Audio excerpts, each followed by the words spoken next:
Early morning.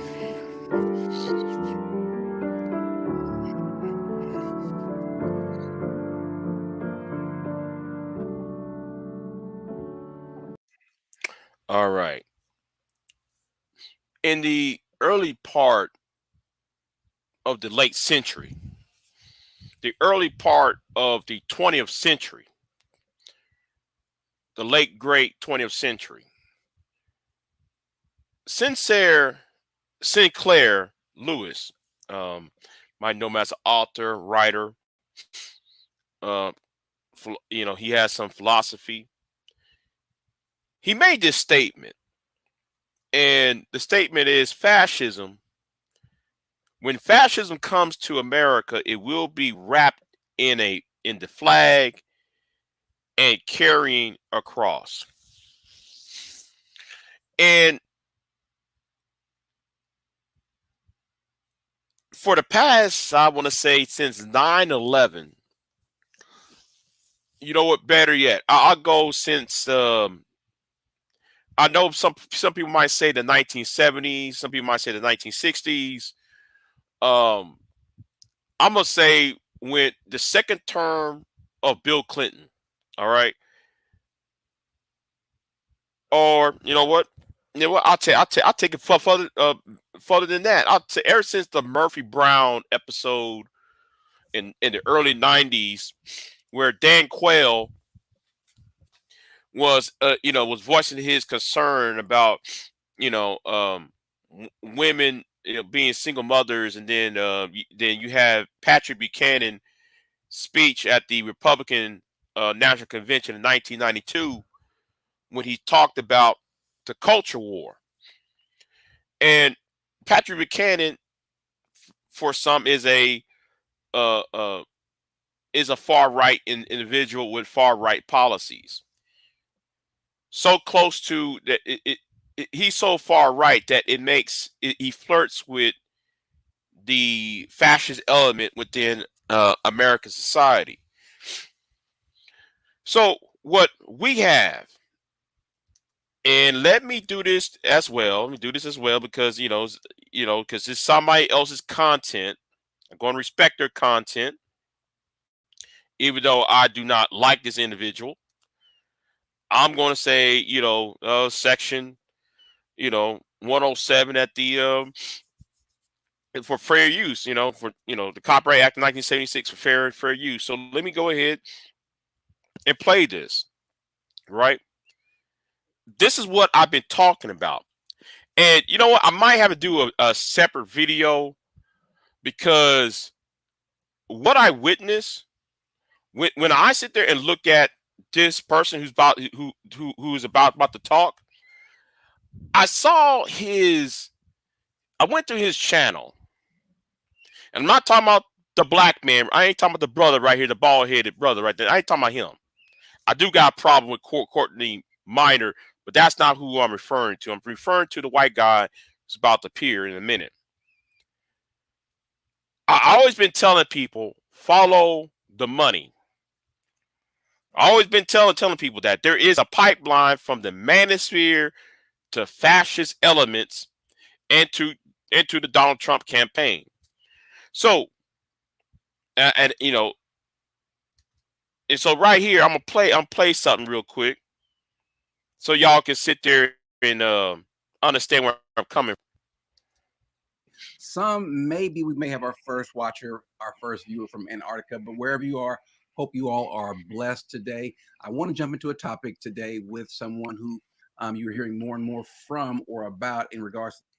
So. I went to Texas Tech. I had he was a freshman when I was a freshman. Lance Hughes, who was from Georgetown, the first time I ever heard of Georgetown. So okay, well, cool. But tell everyone about yourself.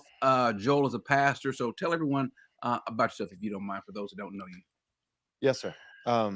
I'm married to my wife Megan, who's an incredible blessing. We have 4 kids, and our fifth is on the way.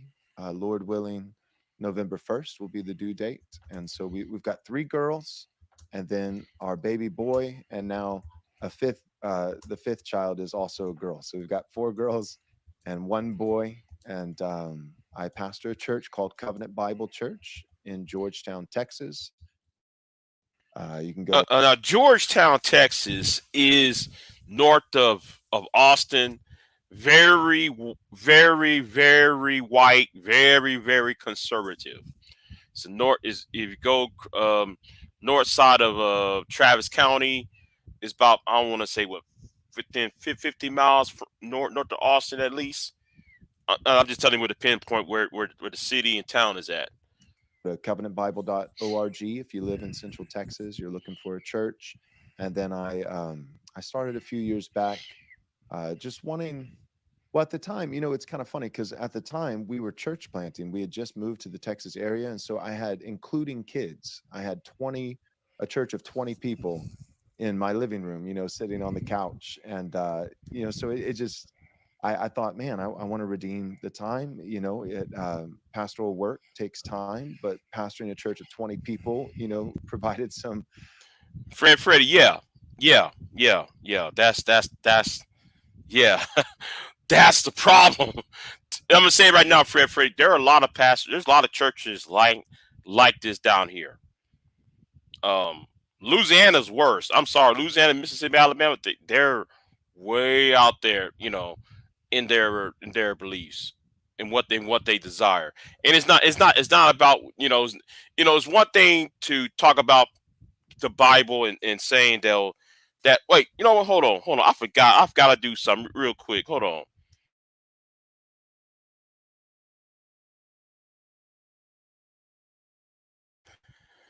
on. Yeah, I'm sorry, y'all, I'm sorry, I had to cut off another well anyway, what I'm saying is I'm back to focus on here.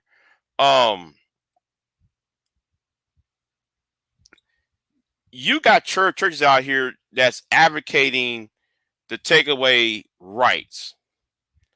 Okay, that's willing to take away rights and trying to reform, trying to make America into a Taliban-esque society. And I see this as a threat, not just to America itself, but to the world, because a society that has a society that is fascist, and then they have nuclear weapons. I kind of fear if these type of people will have their hands on weapons of mass destruction, and then have their hands on our military capacity, not just the police powers domestically. But like I said, it's one thing. It's one thing to be saying that fornication is a sin. I would agree with that. It's one thing to say that homosexuality is a sin, right? It's one thing to say that some of the vices that we may or may not take part in is a sin. But the question is, there is a point where you use your influence to play God to play God. So how far are you going to go in making these rules? Yes, I might disagree with abortion. And let me say this right now, I'm not pro-life. But I disagree with abortion.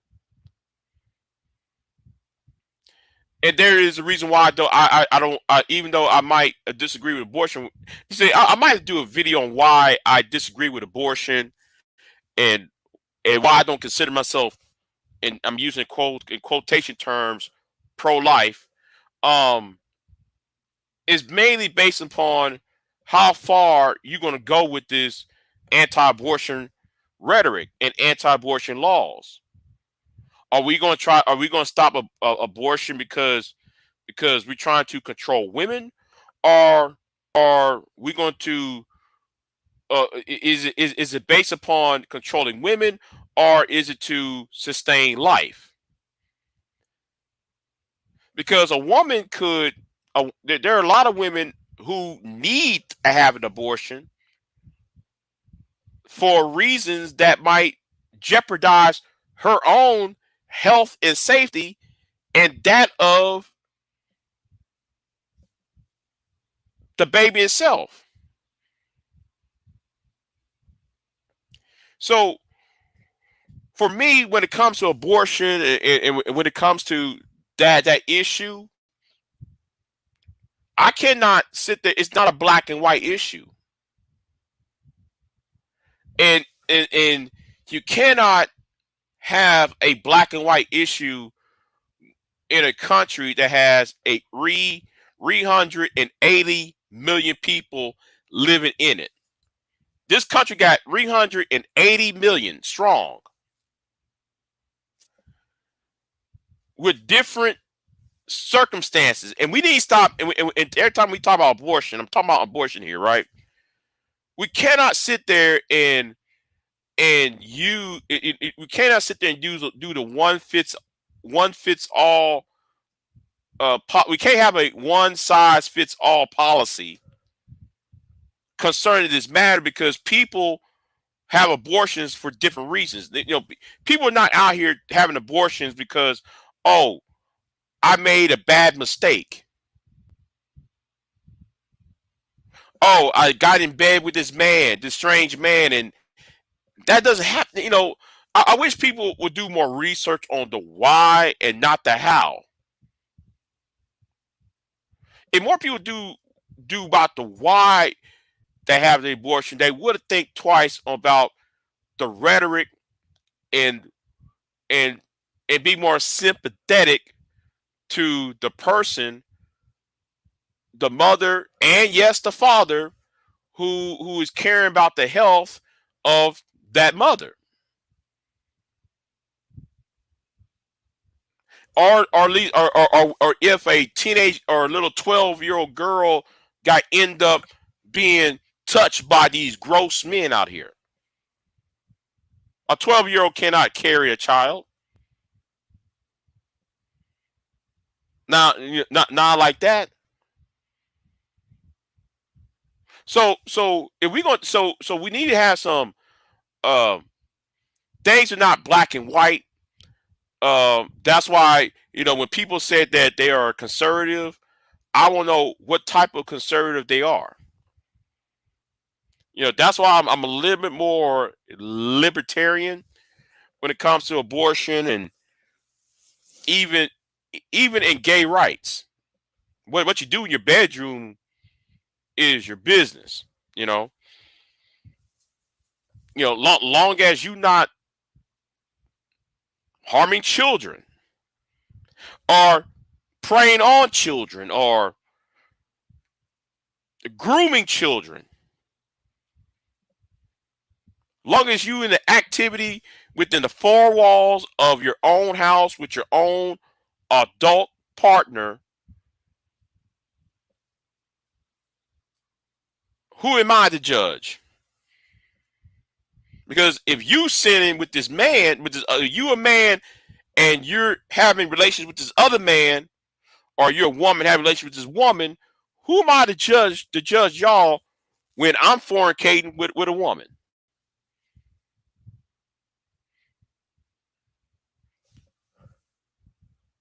Judge not, let ye be judged.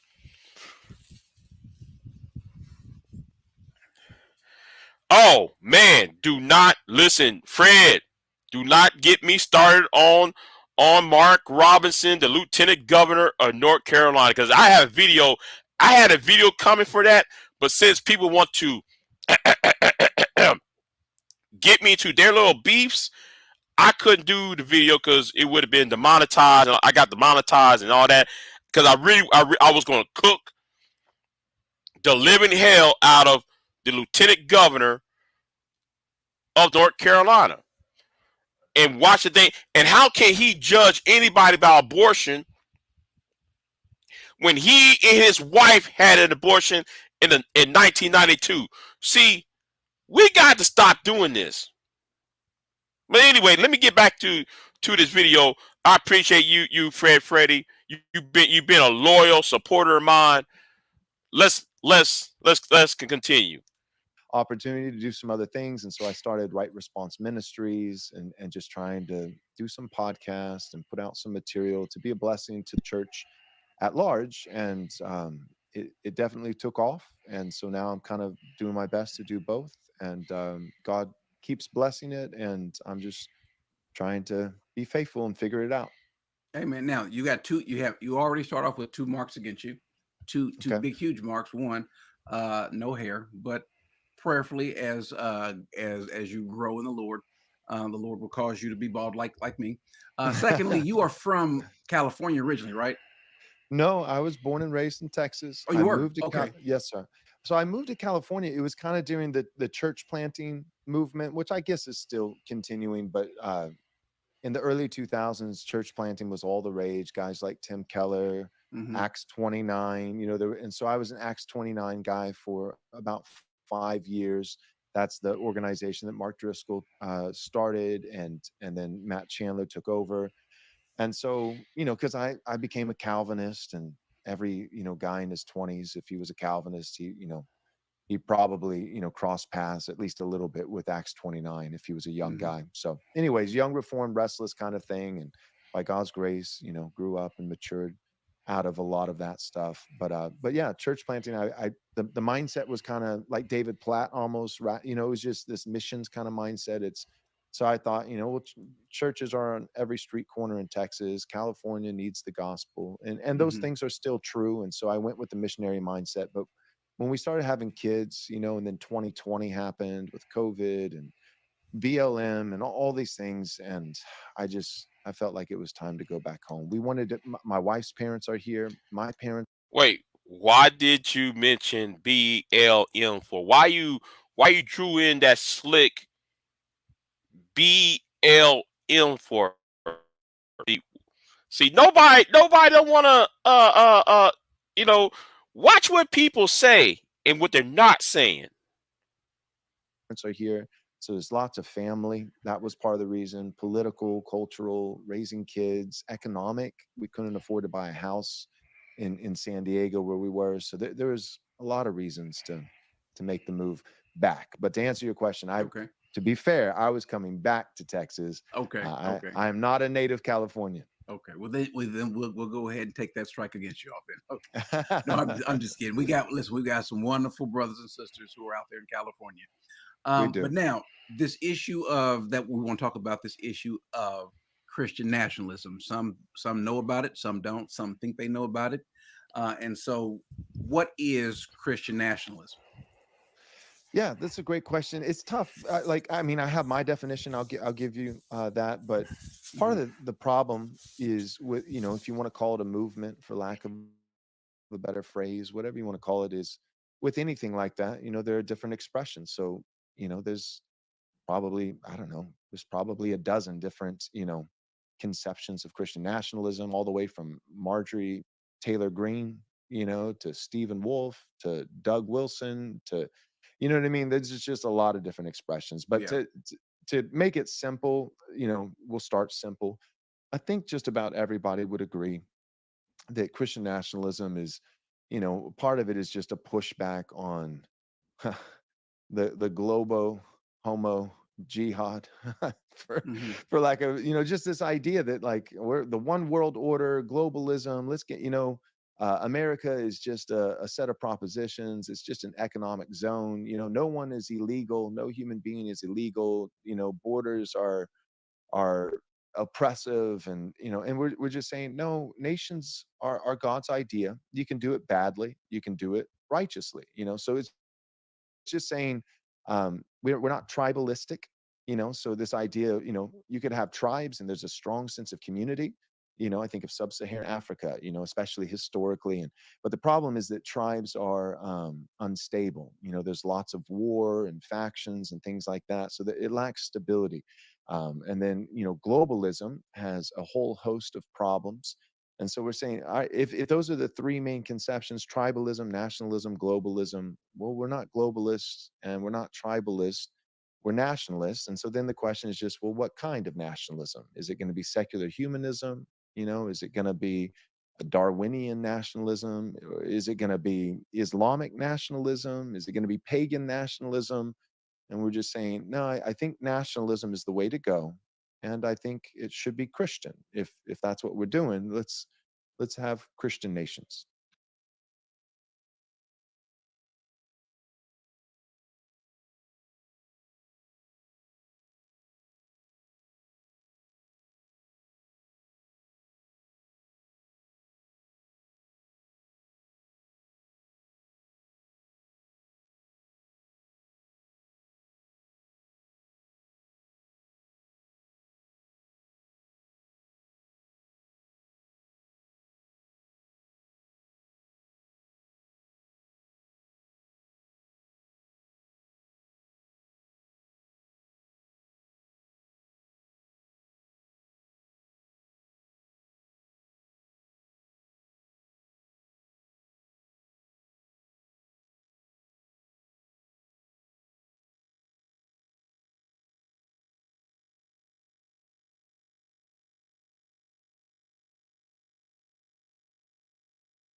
Oh, no sound? Okay, I'm sorry.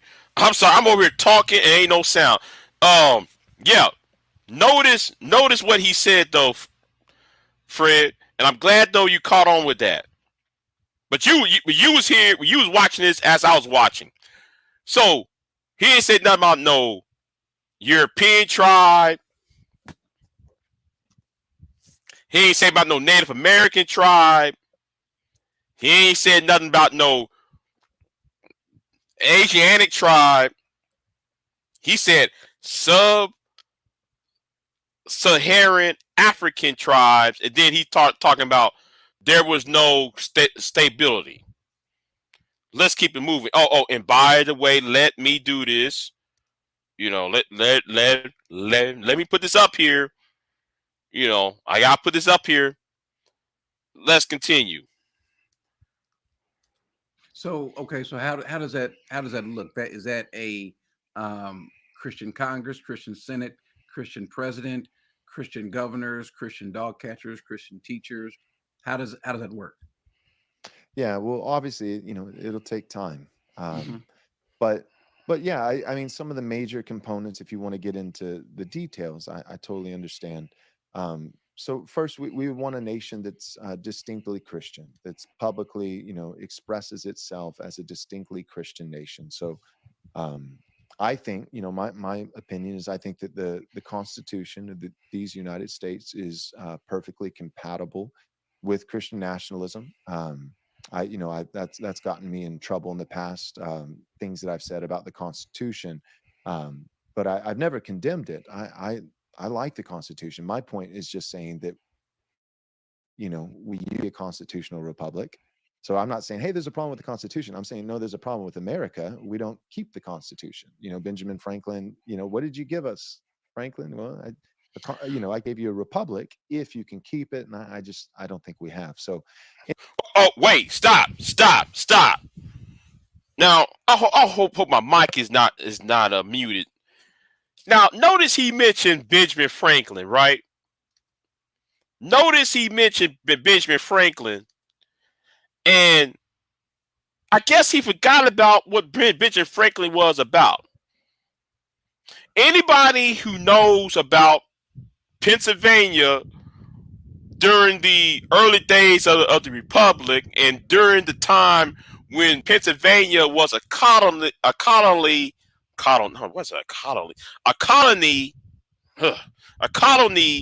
of the British Empire, they was a pluralistic society. I guess he forgot how the original 13, 14, 15 states of the Union was formed. If you was Catholic, you couldn't be from the Carolinas. If you was you know, people in New York, you had to be Reformed Dutch. People who was um of certain religions, you couldn't, so William Penn, that's where Pennsylvania was named after, and the city of Philadelphia was also named after a city in the Bible, by the way. I hope y'all know about that too. It's Pennsylvania prided itself of being accepting of all religious faith, even to those who is of the Jewish faith.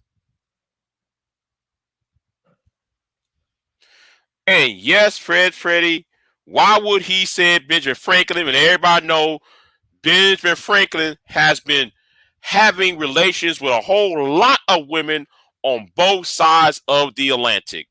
United States, particularly in Pennsylvania, New York, Virginia, New Jersey. He had a woman in Paris. He had a woman in somewhere in the Netherlands, and yes, in England itself, the UK itself. So anyway, let's keep it moving. When they want to talk about the founding principles, yeah, right. Anyway, let's keep it going. Anyways, but I do think that you would want to put a little bit of meat on the bones. So you would keep the Constitution. I would advocate for adopting a distinctly Christian preamble to the Constitution, like the Apostles' Creed, or something that doesn't just name God in a way that could be interpreted as a deistic, expression, but something that's uniquely triune and Christian. So like a Apostles' Creed to the Constitution. Then I would also I wouldn't want to change the Bill of Rights, but I would want to look at the First Amendment and simply get back to what I would consider to be authorial intent. What did the authors mean? I don't think that they were saying freedom of religion first. What is the first word of the First Amendment? Congress. And so I don't think that there should be a federal state church, meaning a national state church, Episcopalian, Anglican, Baptist. But what I do think that the First Amendment prohibits that, and that was the authorial intent. I do think that states like Texas or Florida or whatever would be permitted to have a state church, although I think that I personally wouldn't advocate for that, but I do think the Constitution allows for it.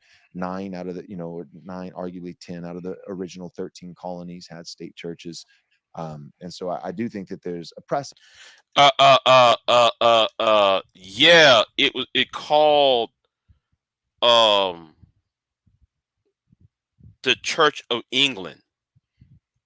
It was called the Church of England, Joel.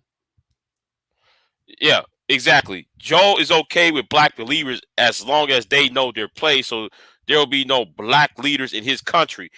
See, Freddie. Fred. I'm glad you seeing this.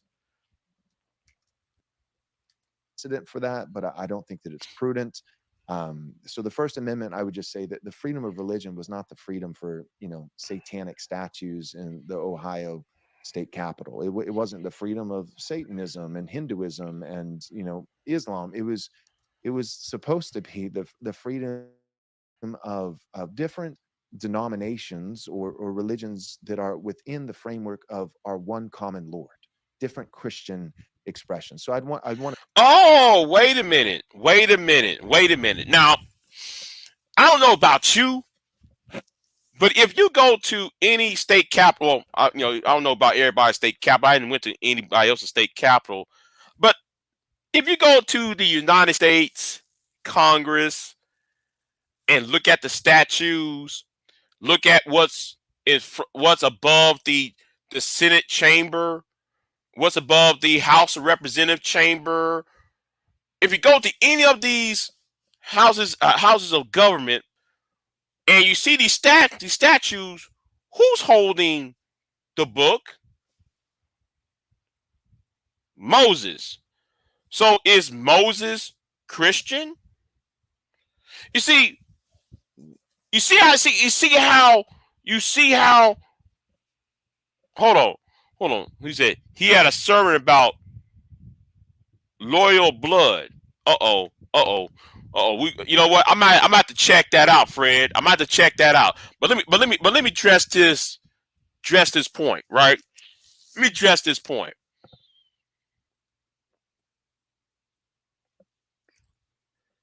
Notice he said Islam. Well, if you go to the Supreme Court, right? Look at the statues of the Supreme Court, and let me say this: the modern day Supreme Court building was built before this was built before the 1900s. No, I'm sorry, I have to take that back. I gotta take that back, y'all. It's a little bit before the. Okay, it was before Islamic people. It was before the rise of Islam in America. I'll put it like that. Before for waves of Islam immigrants. So if you go to any Supreme Court, guess who's there? You got Moses and you got Muhammad. All the lawgivers, right? There's statues of every lawgiver: Greek, Roman, uh, Moses, Muhammad.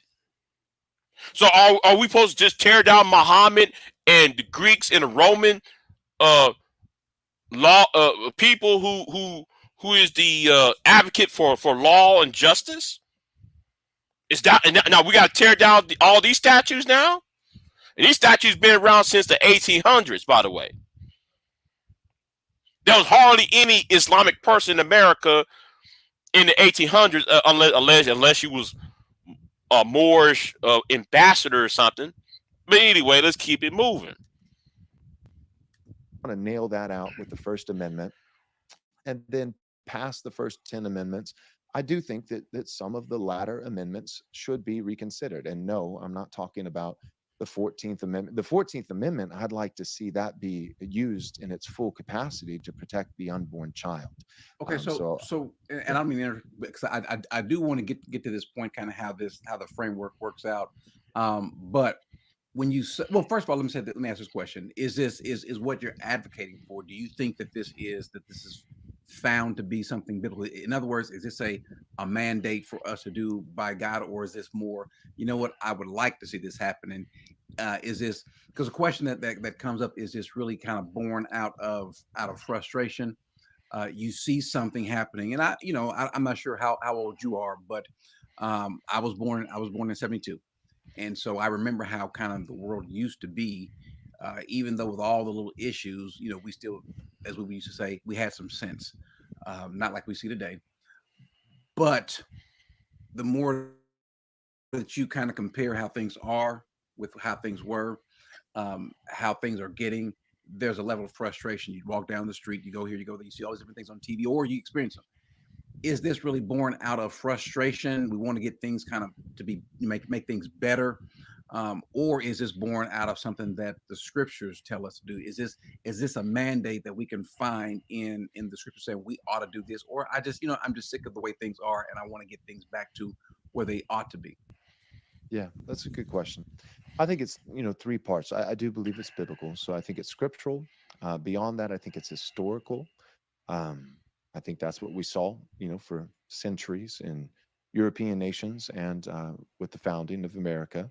So I think it's scriptural. I think it's historical, and I think it's also contextual. I think that that's fair to say we're transing kids and murdering babies. Um, maybe secular humanism isn't the way to go. Okay. So now here, my whole focus here is what is in the text. So if you say it's scriptural, what scriptures, what biblical mandate do we have that says we need to have a Christian governance, a Christian nation, or a nation led by Christians? Yeah, so I mean, Romans 13 is quoted often, and I think that that's a helpful passage. That just the state, the civil magistrate being instituted by God. Government is not a man-made construct. I mean, there are forms of government that man has taken massive liberty and license with, certainly, but at its root form, government, civil government, is God's idea. It's commissioned by Him, and it therefore needs to operate within the constructs that God has set, to punish those who do evil and to praise those who do good. And so then that begs the question of, okay, well, punishing evil and praising good, by what standard? And so then we have to look to the scripture to determine what is evil and what is good. And I think that the Ten Commandments are a good place to start. And then looking historically at whether it be the Puritans, the Reformers, even all the way up to guys, within even the Baptist camp, like John Gill. John Gill clearly held that the civil magistrate had not only permissibility, but an obligation, a moral obligation under God, to legislate not just the second table of the law, that would be in the Decalogue, moral law of God, commandments 5 through 10, second table being as it pertains to our obligation to love our neighbor as ourselves. But John Gill held also the first table of the law. And so that would be the first four commandments. That's where you get, in America, blue laws in our history. That would be Sabbath laws and certain blasphemy laws. And so I think there's a rich American tradition. There's certainly Okay. Now, Fred, remember,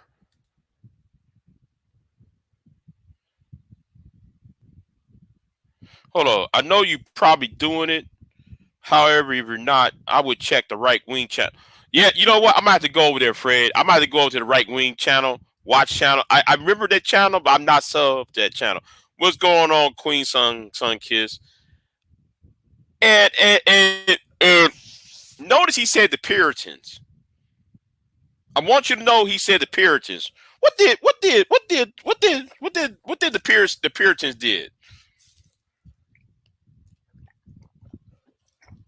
What was the Puritans famous for?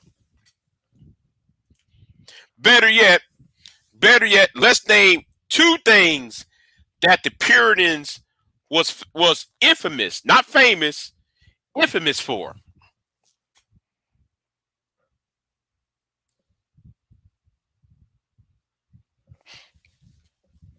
Well, I guess he forgot about the Puritans. And you know what? Since October is around the corner, we might have to talk about what the Puritans had done to the women in Salem, Massachusetts. We have to talk about what happened in Salem. Why was those people burnt at the stake? Why was the people burned at the stake? And they was not being witches. There was not being witches. That's a lie.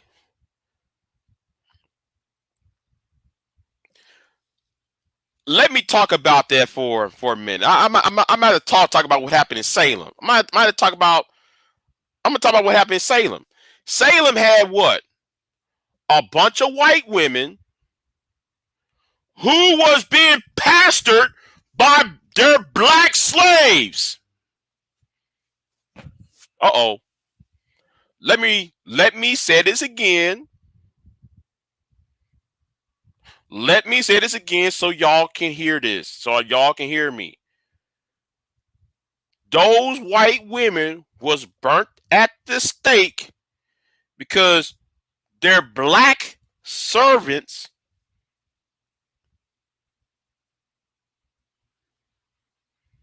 was pastoring to them about who? Their Christian who? Their Christian Lord and their Christian God. And because those sisters at the time was dancing and praising, like it said in the Bible, make a joyful noise to the Lord, and those white women was doing their joyful noise to the Lord and praising, they consider it as what? Witchcraft. That's why them ladies got burnt at the stake. But I'm gonna talk about that. Uh, you know what? Since this has been since he just brought up the Puritans, I might have to do a live stream on a video on that, a pre-record video on that, so people can understand what really happened in Salem. But anyway, let's keep it moving. And yes, you're right. They're using this nonsense to push using Christianity. Yeah, yeah, because they're religious fanatics. Oh yeah, and the second thing, I forgot about this second thing. There is a YouTuber. I forgot his name. He does videos on the Civil War, right? He did a video. He always does videos on the Civil War, but there was one time he stopped doing videos on the Civil War, so he started doing videos on the Revolutionary War and the war before America split. So there was a war called King Philip's War. There was a war called King Philip's War. Well, because the white man, because they considered the red man as demonic or unchristian or the unbeliever or the infidel, they started to do what? Start a war with the chief called right, right. I think Fred Fraser. I think you know who you talking about. He dressed in period attire. Yes, that's yeah. Because sometimes though when he does his videos, he dressed up as a Union soldier on one video, and he dressed as a Confederate soldier. And you know he does alternating attires during his videos. You know when he talked about the North, he dressed as a Union soldier. And he dressed as in the Southern Confederate gray. You know when he's talking about the Confederacy, I'm talking about him. I forgot his name. It starts with an S. In fact, I'm sub to his channel. Hold on.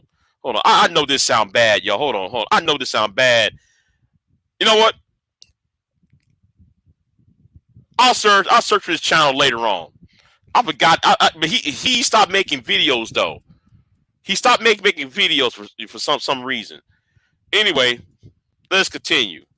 A rich European tradition, and I don't think it just came out of nowhere. I think these are guys who love the scripture and exegeted the scripture arguably more faithfully than many 21st century Christians do today. Okay, so let Oh me. wait, like slaving people, beating up people, masking, having massacres against the red man, telling the French Canadians, telling the French citizens of who lived here to go to Quebec or send them down here, send them to Louisiana and Texas and so forth. We don't want to go there, do we? We don't want to go there, do we? Let me look at this passage and in Romans 13 is on the screen. I don't know if you can see if I need to make these the words big. You can see those. Okay. We do have some people in the audience who don't have the best advice, but he says every person in Romans 13, every person is to be in subjection to the governing authorities, for there is no authority except from God, and those which exist are established by God. Therefore, whoever is this authority has opposed the ordinance of God, and they who oppose God, who have opposed, will receive condemnation upon themselves. So here's going to be my question, and I'm not going to read the rest of this, but what about the governments that are not godly or that are not Christian? And then the question is, then what happens if people who are not Christian get in office? What if someone, because it never happens, well, obviously it does, but someone who says that they're Christian, we find that they're not, they're a Christian in name only. Let's say I can think of one off the top of my head, such as a Raphael Warnock. He's a pastor. He's not the kind of pastor that the Bible contemplates, but he's a pastor. He calls himself a Christian. And so the question is going to be, obviously, if we're talking about Christian nationalism, which kind of Christian? I'll come back to that a little bit, but what about if we're going to say Romans 13 is kind of the basis? Well, what about in Islam? They have a government, and it's not obviously not a Christian government. Does this apply to them? Because in Romans 13, as Paul is speaking, clearly that the government that is over them, they're in no way, shape, form, or fashion godly. So how does that comport Romans 13 with this ideal of a Christian nation needing to be established? Yeah, so there's a few questions that you just asked. I'll start with the Islamic state government, and whether it be Sharia law or whatever. In that case, the civil magistrate in those nations would simply be in sin. They would be rebelling against God's design, calling good evil and evil good in many respects. There would be certain aspects of their government and certain laws that would align like a Venn diagram. Some of it would overlap with the moral law of God that we find in the Ten Commandments, and where it overlaps, that's good, and where it contradicts God's standard of justice and God's standard of morals, and that would be bad. That would be sin. And as it pertains to individual citizens in those nations or a nation like ours, um, whenever the civil magistrate commands that which God forbids, or attempts to forbid that which God commands, then we're called to civil disobedience, just like Daniel did in his day when it was all of a sudden illegal, became a crime to pray to any god. And notice, the 30 days, 30 days to stop the spread of Christianity. The civil magistrate in Daniel's day, it wasn't just that they couldn't pray to any god, but also he went further, the king, and said, or petition any man. So even the atheist or the agnostic would have been wrapped up in this commandment. Somebody could not even be a deist, not even believe in a god, and yet even if they petitioned for help or some kind of assistance from another man other than the king, then they would have been in violation of that law. So this was a universal law that subjected Christians and polytheists, and all kinds of different religions, and even the atheist and the agnostic. I mean, it covered all the bases. But the reason why certain commands like this, when it comes to persecution, often historically, in the case of Daniel, but then also in the last 2,000 years of church history, so not just biblical history, but church history as well, the reason why persecution towards Christians, in my assessment, is usually so distinct is because the way that it's accomplished is that the civil magistrate also often makes universal prohibitions and universal legislation. And that's kind of the cover to say we're not just pinpointing, Christians. We're not just picking on Christians. This is for everyone. But the reason Uh-oh. Uh-oh. See, who determines? That's the greatest question that's been asked. Who determines God's standards? And what are these standards according to him? Who are these two people talking? The black man is I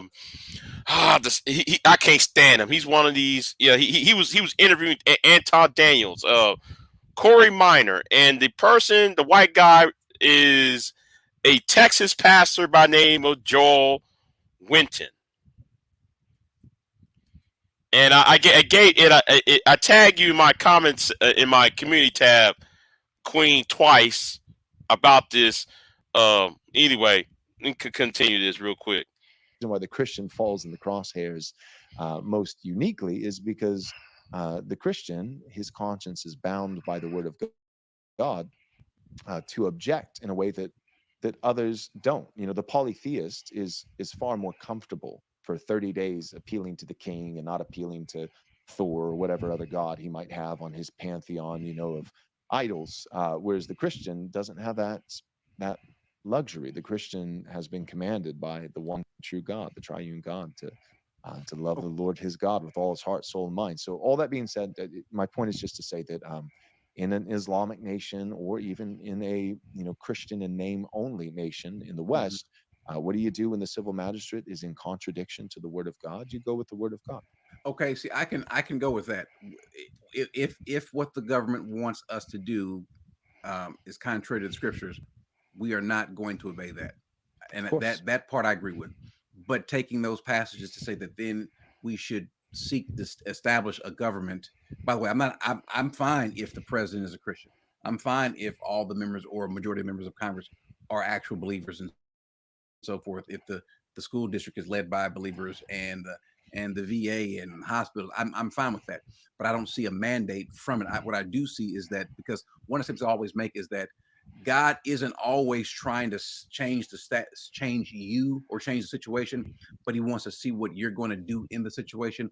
Would you then be godly in the situation? Because clearly during Paul's time, it was a hostile time for Christians, and even thereafter, we had a short amount of time where it may have been favorable to be a believer, but overall, being a Christian anywhere in the world, ultimately you're going to find yourself being persecuted, which is what the Bible says. Anyone who desires to live godly, they shall suffer persecution at some point in time. And so I don't see a biblical mandate, but let me leave that, because the question is then this: if it is for us to, if we want to have Christians in leadership, the question still has to be then, which Christian, who's the Christian, which is the right Christian? Could they be?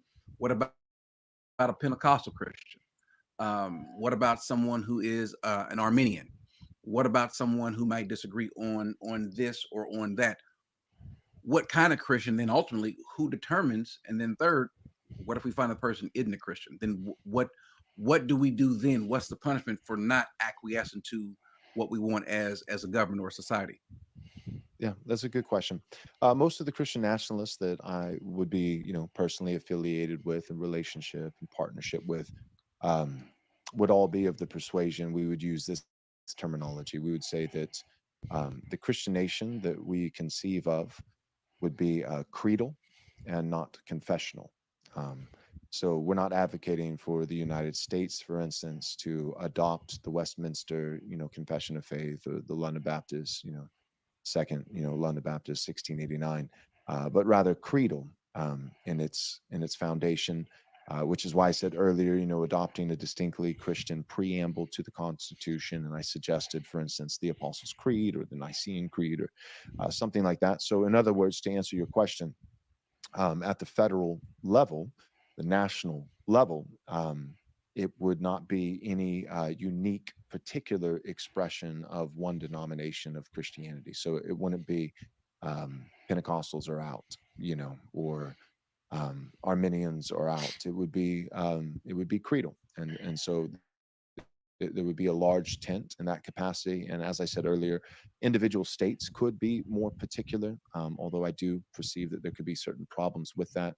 Then And then, what would be the go benefit ahead. then, if individual states can kind of change things as they would? Then what would be the benefit of having a Christian nation? For example, what if we have California Christians?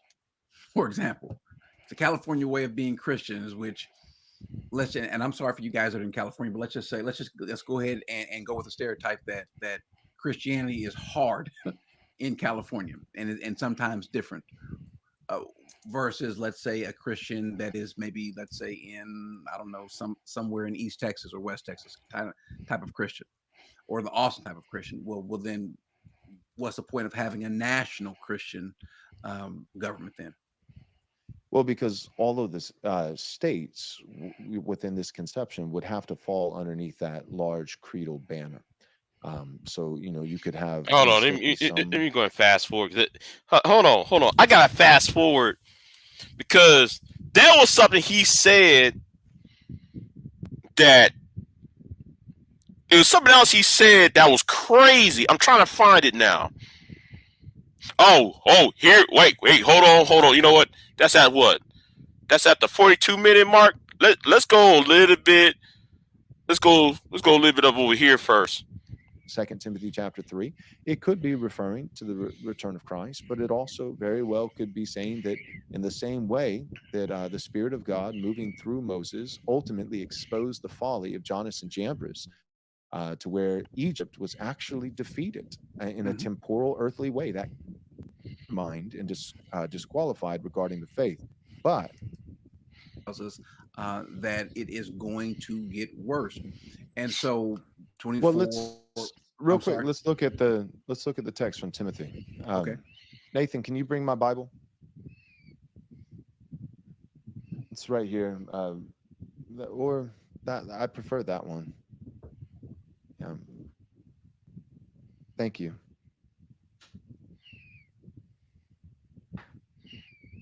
Wait a minute. How you going to talk about the Bible and then you don't have the Bible in front of you? Come on now. Come on. Really? Come on. You know. But anyway, let's go ahead and continue this.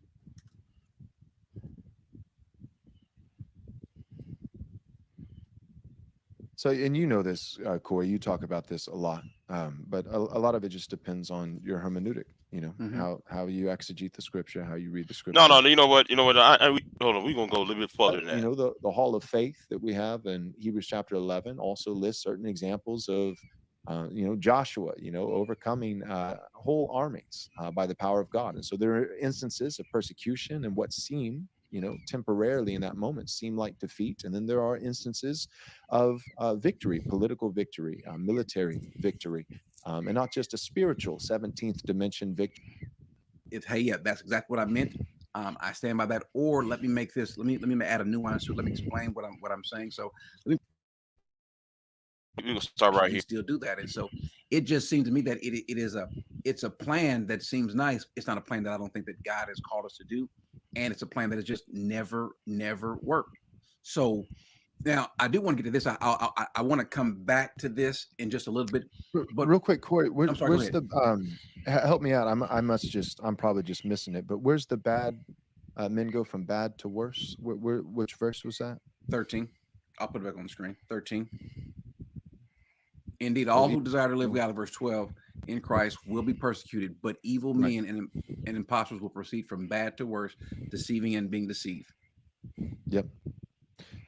Yeah, that gets to, yeah, I mean, we may not have time to for it, but that gets there's an argument to be made for the partial preterist hermeneutic and the last days being the last days of the old covenant being wrapped up like a garment, you know, leading up to 80, 70 before the full, you know, the inauguration of the new covenant had already taken place in the earthly ministry of Christ, but, you know, its fullness, the new covenant is ramping up, the old covenant is ramping down.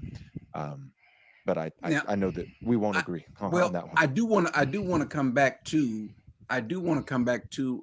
hermeneutics. Now I've talked, some may know, I know Joel knows, but I'm critical of Joel's hermeneutic, and I think that can also be part of the problem. I do want to eventually, if we've got time, to come back to it, but I want to deal with some things that other folks like, hey, wait a second, I can't hear or begin to hear what you're talking about because of some of the things that you said. So I want to play a couple clips and then give you an opportunity to, if that's what I meant, I stand by that. Or let me make this. Let me add a nuance to it. Let me explain what I'm saying. So let me play this. This is what you said about women. Here's one of them. Will women have the right to vote tomorrow if you wave that magic Christian wand? No. Because if we had a Christian nation tomorrow and women did have the right to vote, we would not have a Christian nation within 50 years. Okay, elaborate a little bit on that. Because the husband has been appointed by God as the head of his home, and no fault divorce and women's suffrage, more than anything else, ultimately split the household. Whoa, wait a minute. He said that no fault divorce split the household.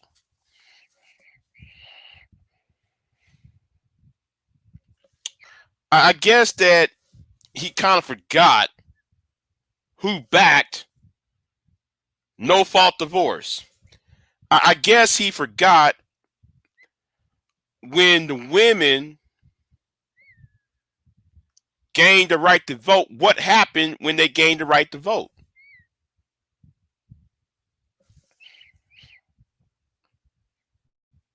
Two things had happened, y'all. And I'm a historian, right? It was Christian women, when they gained the right to vote,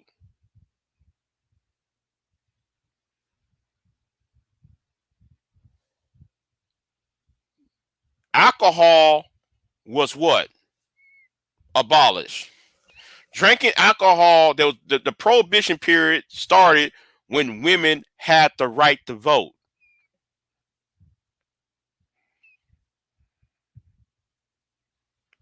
And Christianity is against what? The consumption, well, in some branches of Christianity, the heavy consumption. I'll use it like that. The heavy consumption of alcohol. So you saying because women have the right to vote, therefore by that logic, no, women was, hold on. She said, rewind that. Hold on. You want me to rewind that? Okay, I'll rewind it. Hold on. Let's go over here. Let's go back over here. Let's go right. Uh, let's go right here. Critical of Joel's hermeneutic, and I think that can also be part of the problem. I do want to eventually, if we've got time, to come back to it, but I want to deal with some things that other folks like. Hey, wait a second, I can't hear or begin to hear what you're talking about because of some of the things that you said. So I want to play a couple clips and then give you an opportunity to, hey, yeah, that's exactly what I meant. I stand by that. Or let me make this. Let me add a nuance to it. Let me explain what I'm saying. So let me play this. This is what you said about women. Here's one of them. Will women have the right to vote tomorrow if you wave that magic Christian wand? No. Because if we had a Christian nation tomorrow and women did have the right to vote, we would not have a Christian nation within 50 years. Okay, elaborate a little bit on that. Because the husband has been appointed by God as the head of his home, and no fault divorce and women's suffrage, more than anything else, ultimately split the household. So we're not talking about women not having a say in society. We're talking about representative government. That's right. Right now, there are people in Williamson County, Texas, where I'm a resident, who represent me. No one gets to represent themselves in every single scenario. That's right. We are all represented by somebody else, whether we like it or not. Okay, I had to fix that. So how do you? Well, you know what? I want to ask you a question. Can you explain that? First, it just would be helpful for me. What would you object to, Corey? Well, what I would object to is the one house, one vote. What happens? One, I don't see it as being biblical, but two, let's say if you said that this is what I come to, just a natural conclusion. If we just stretch this out to its natural conclusion, that the man being the head of the house, that his vote counts for her vote. What if there are adult children in the house? Does his vote count for them? Does it count for the? What about the boy who's 20, he's staying at home, and the daughter who's 21? Does it apply to them as well? Or what if they are in the house and the father, the grandfather's there, the grandmother's there? I don't see it being biblical. I don't see it making sense. What if the father is incapacitated? What if he is not that, he's got some mental issues or what have you? Then how does this work? Why does this work? Why does it even need to be the case? So are you, just to make sure I'm understanding your position, are you saying that universal suffrage is an improvement, that's better? You mean as far as women being able to vote, that's an improvement? Well, yeah, like universal suffrage, everybody, except for children being able to vote, and then also, biblically, because what I've noticed is, it's funny, modern evangelicals, especially Baptists, Baptists have a rich tradition of congregationalism, and kind of, the church polity of a lot of Baptists is really just is democracy, spiritualized and adopted by the church, and so, but Why are you attacking the Baptists? Why you want to attack the Baptists? No, it's already bad enough you attacking me as a black man. Now you gonna attack me as a Baptist? Well, the Baptist Church is responsible for a lot of the transformation in the United States. So. Right. Right, because the Calvinists, because the Baptist Church was part of the Calvinist movement during the founding of the country.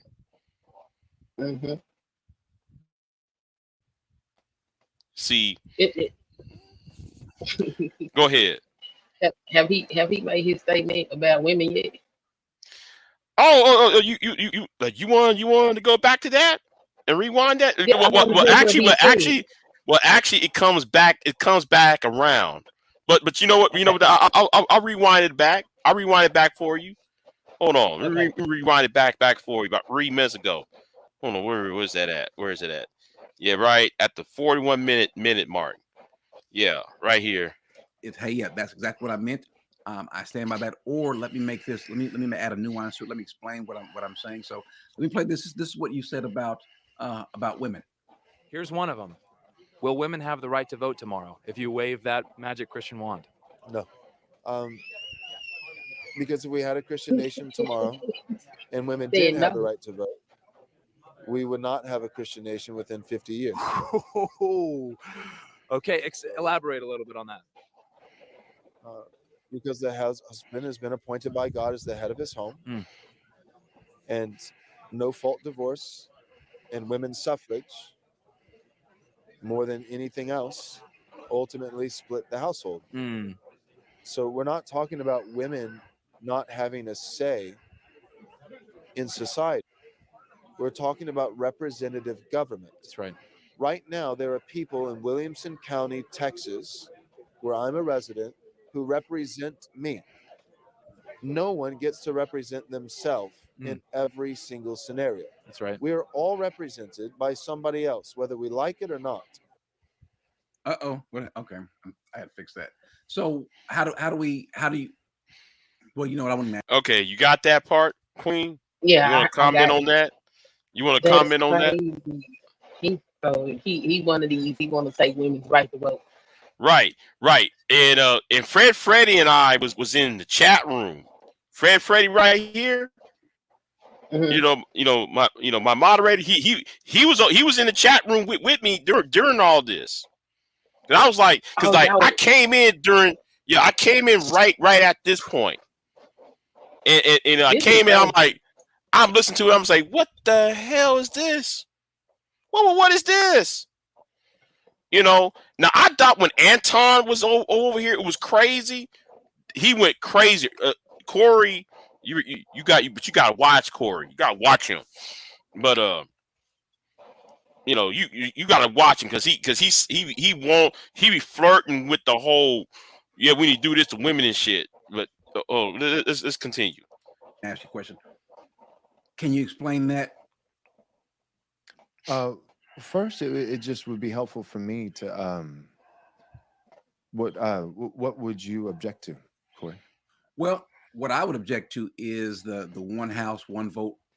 What happens in one? I don't see that as being biblical. But two, um, let's say if you said that this is what I come through, just a natural conclusion. If we just stretch this out to its natural conclusion, that the man being the head of the house, that his vote counts for her vote. What if there are adult children in the house? Does his vote count for them? Does it count for the? What about the boy who's 20? He's staying at home, and the daughter who's 21. Does it apply to them as well? Or what if they are in the household and the father, the grandfather's there, the grandmother's there? I don't see it being biblical. I don't see it making sense. What if the father is incapacitated? What if he is not that, he's got some mental issues or what have you? Then how does this work? Why does this work? Why does it even need to be the case? Um, so are you, just to make sure I'm understanding your position, are you saying that universal suffrage? You said what? I'm just laughing because instead of asking his question, he trying to box him in. Right. And people in the chat room was like, well, was saying the same thing you were saying. If you go up, they're saying the same thing you are saying. Why ain't you answering the question? So anyway, let me keep it moving. Which is an improvement, that's better. Do And you mean and as far as and women do you being able to vote? That's an improvement. well, yeah, like universal suffrage, everybody, except for children being able to vote, and then also, biblically, because what I've noticed is, it's funny, modern evangelicals, especially Baptists, Baptists have a rich tradition of congregationalism, and kind of, the church polity of a lot of Baptists is really just is democracy, spiritualized and adopted by the church, and so. But I've yet to really find the biblical argument for why universal suffrage is a Christian sacrament. Right? But why do we need to say the women can't vote? Or now, and I don't know if you said it or addressed it, but if the children there, the adult children that are there, is it just one vote per household? My point is, why is it because of, again, the outcomes that we see, and so it must be laid at the feet of women? Well, I would just again ask, why does everybody need to vote? I don't. Well, So why because the women can't vote and Uh-oh. the men don't get to vote? Uh-oh. You see what he just said? Why do What he everybody say? have to vote? You see what he just Yeah. said? Why do Yeah, I heard everybody it. have to vote? Now, But he just said now, he didn't now, like. go ahead. He said he didn't like the fact that he wasn't able to represent himself in every scenario. But it's okay to keep other people from being able to have a say so in what they're being represented by. These people is crazy. And shout out to Pure Butterfly, because she did 2 videos on this. She saw my community tab. She went complete off. She went off. I'm gonna do her. I'm gonna respond to her videos and probably tomorrow or whenever. Cause yeah. But anyway, yeah. Notice he said, "Why do everybody have the right to vote?" Well, if you are an adult and so the 9 other people with the right to vote means though you could, therefore that person will not be responsible. The government I'm talking about will not be would be. I won't hold the government responsible if they do me wrong or do the Right. next person wrong. Oh, he said, I gotta check out her video. Yeah, man. No, hey Fred, she did 2 videos and she went off. But anyway, I'm eating this chocolate marble cake. If you hear me smacking, I hope it's delicious. Oh yes, it is. Let's. It's a constitutional right. It's just the right. It's like saying, why does everyone need to drive? Why does everyone need to? How is it a constitutional right? Well, when we had the Constitution, women couldn't vote. Well, So the reason why it was determined that they could is because there's these 2 words that come out. The 2 words are the people. And so what courts have had to do over the course of the last 200 years or so is to address the people. Just like the Second Amendment, who's allowed to have a gun? Well, the Bible, the Constitution says the people. Do women constitute the people? If you cannot constitute women as the people, well, then you cannot constitute a baby who was unborn as the people. If you can't constitute, that's a great constitutionally, point. So you have to have that. That's a great point. So are children people? Wait, hold on. And I'm glad somebody in that. It's James said when we had the Constitution, black people couldn't vote. Come on, Joel. I'm glad people in the chat room was roasting him. People in that chat room was roasting the hell out of this white dude right now. They was. Let me just continue. You got anything to say, Queen? No, I'm listening. There's some interesting shit here. Yeah. How come we're denying them their humanity by not allowing those who are under 18 to vote? And well, even still, we're talking about adult. Now you can set limits on them. I don't think there's a problem with that with having limits. If we're saying that children get certain things or not allowed to have certain things, I don't think that's a problem with that. I don't know that there's any human being. There are some, but you are allowed to have certain standards that you can uphold, but you cannot eternally or conditionally forever. Wait, let me stop. Let me go right to the comment section. Just Reese said it's red pill theology. It is. I'm glad though I'm not. Yeah, It's red pill theology that a lot of conservative reformed Christians, in quotations, enable because they're the one or two issue party voters using one or two issues to tell everyone how they should vote. I'm glad somebody else is seeing this, because it's like what Pastor $40 called it: religious shame, blaming, explain. SBE, religious SBE. Okay, This how they gonna that's get what the this new is. world order started. This is how they Yeah, do it. yeah, uh-huh, It's some scary shit. yeah. Take away the rights of the people. If the people doesn't mean anything, if the people are specific to which people, the Constitution needs to spell it out. If it cannot spell it out, well, then the people has no meaning. And so the First Amendment goes away, the Second Amendment goes away, the Fourth, the Sixth Amendment go away, the 14th Amendment. I know you want to repeal the 19th Amendment, but then also the rights of the babies who are the people, they go away.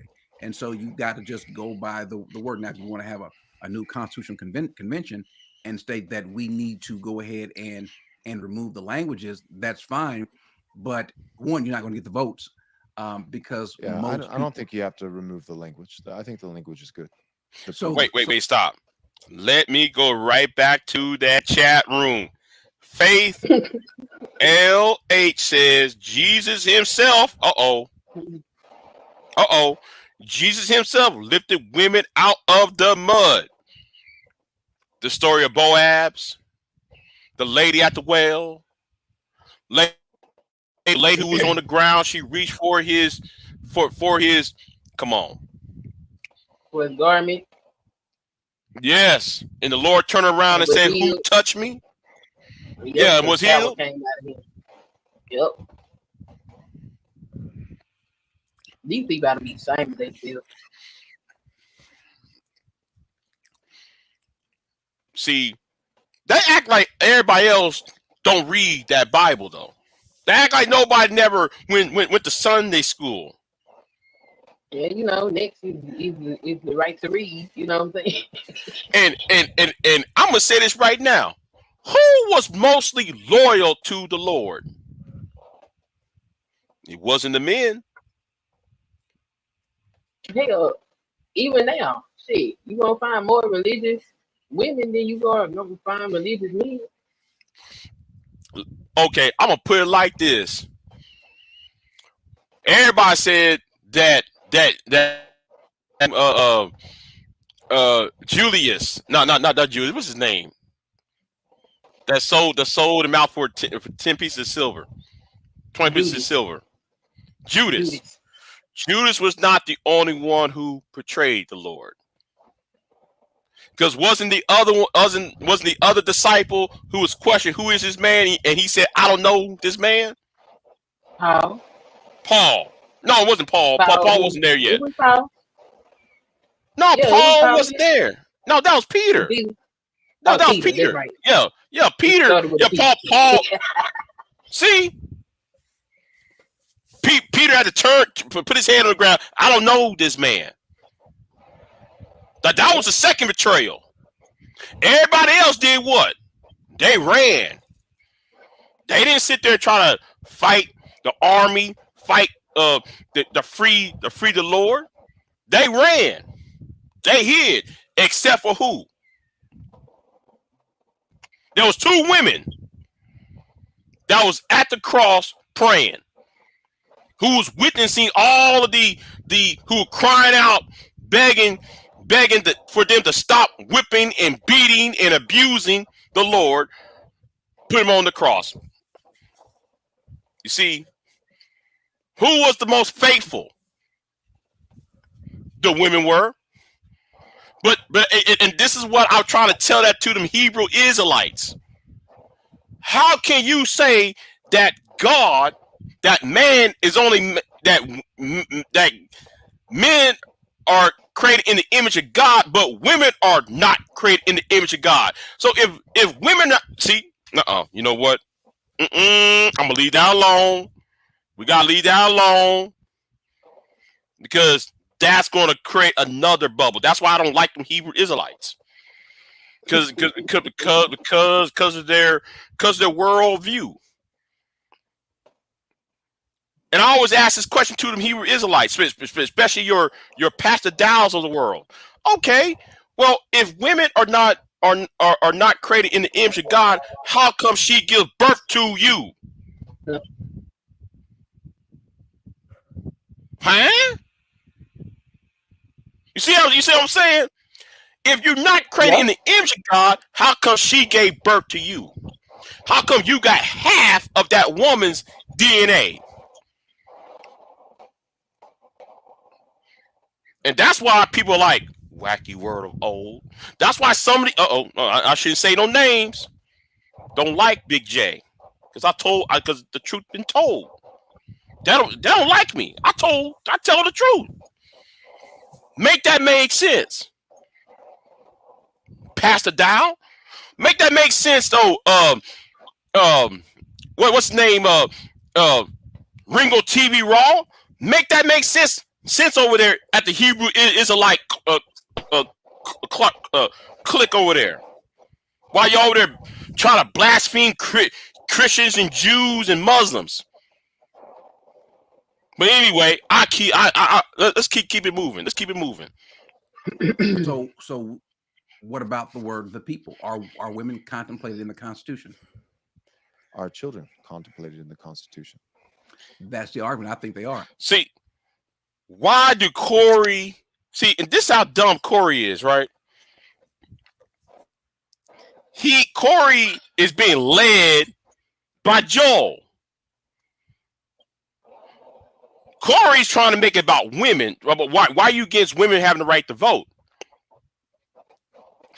Joel trying to do is using children as a statement, talking about using children as to take away women's right to vote, vis-a-vis child support, no fault divorce, and so forth. Now, do you see this debate tactic that Joel's trying to do? Joel is the white dude, right? Yeah, Joe is the white dude. Is what I'm talking about. Yeah. Yeah. Okay. So here's my question: Are children considered the people? Yes.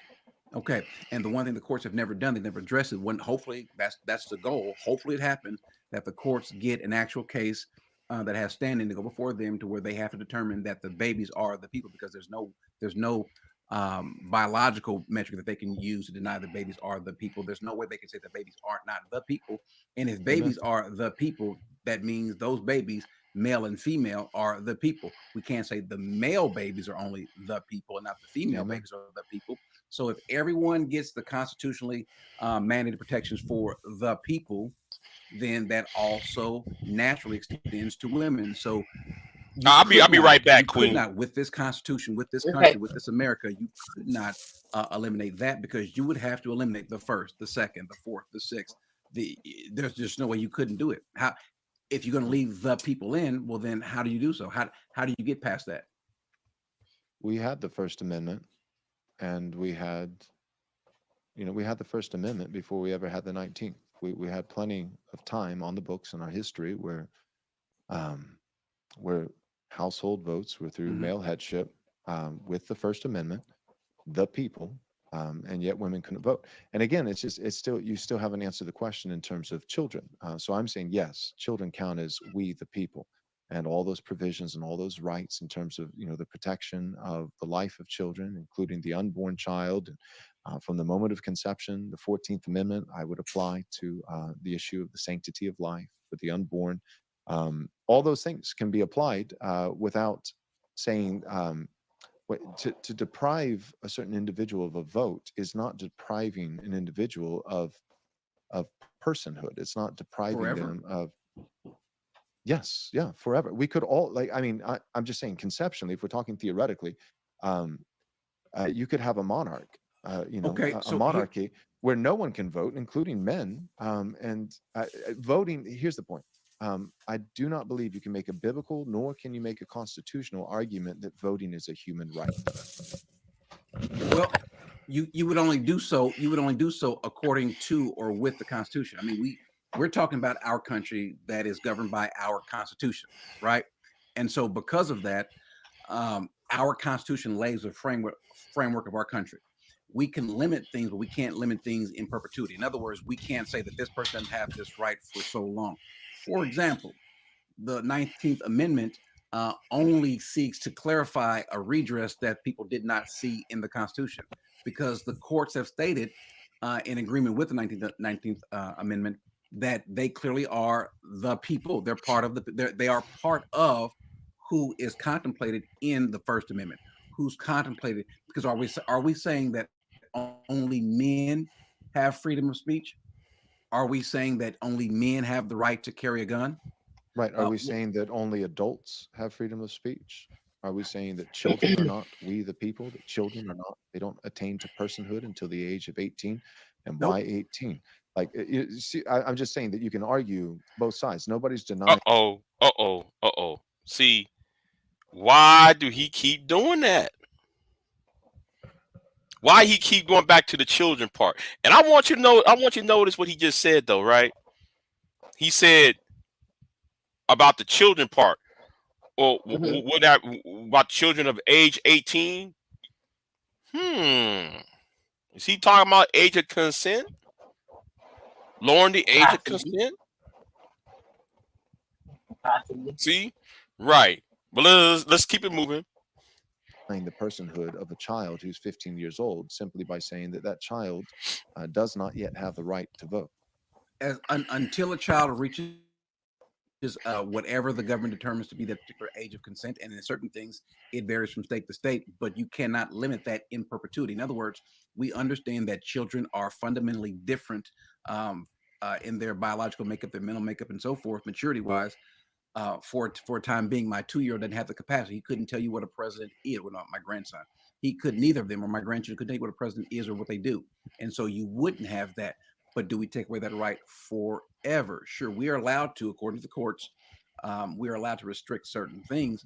But to take away the right of a person forever takes away that person from being a citizen of this country. So is a woman not allowed to also carry a gun? Is she not allowed to exercise her free speech?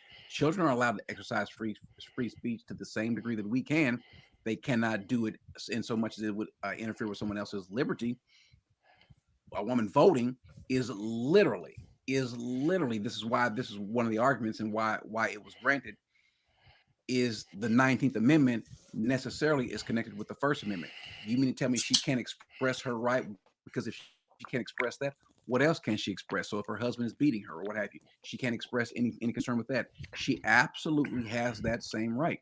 And unfortunately, if men were better men, because I think the bigger issue is not women. I think the bigger issue in the country are men. I think we have too many men who are, and everyone's insecure, but I think more and more today we have insecure men who cannot either control their own household or control other people. They want to control other folks by forcing them. I'm not saying this is you, but I've seen this over and over again. I've seen people tell me that that guy's a sex offender, he's a child molester. I almost choked, yo. Message. I'll be like that. Be like the movie. Living in South Central. Message. That's funny. See, what Corey just said is the current theme. There's too many insecure people looking for a way out. Instead of addressing their own insecurities, they want to control other people because but they cannot control what's the demons within them.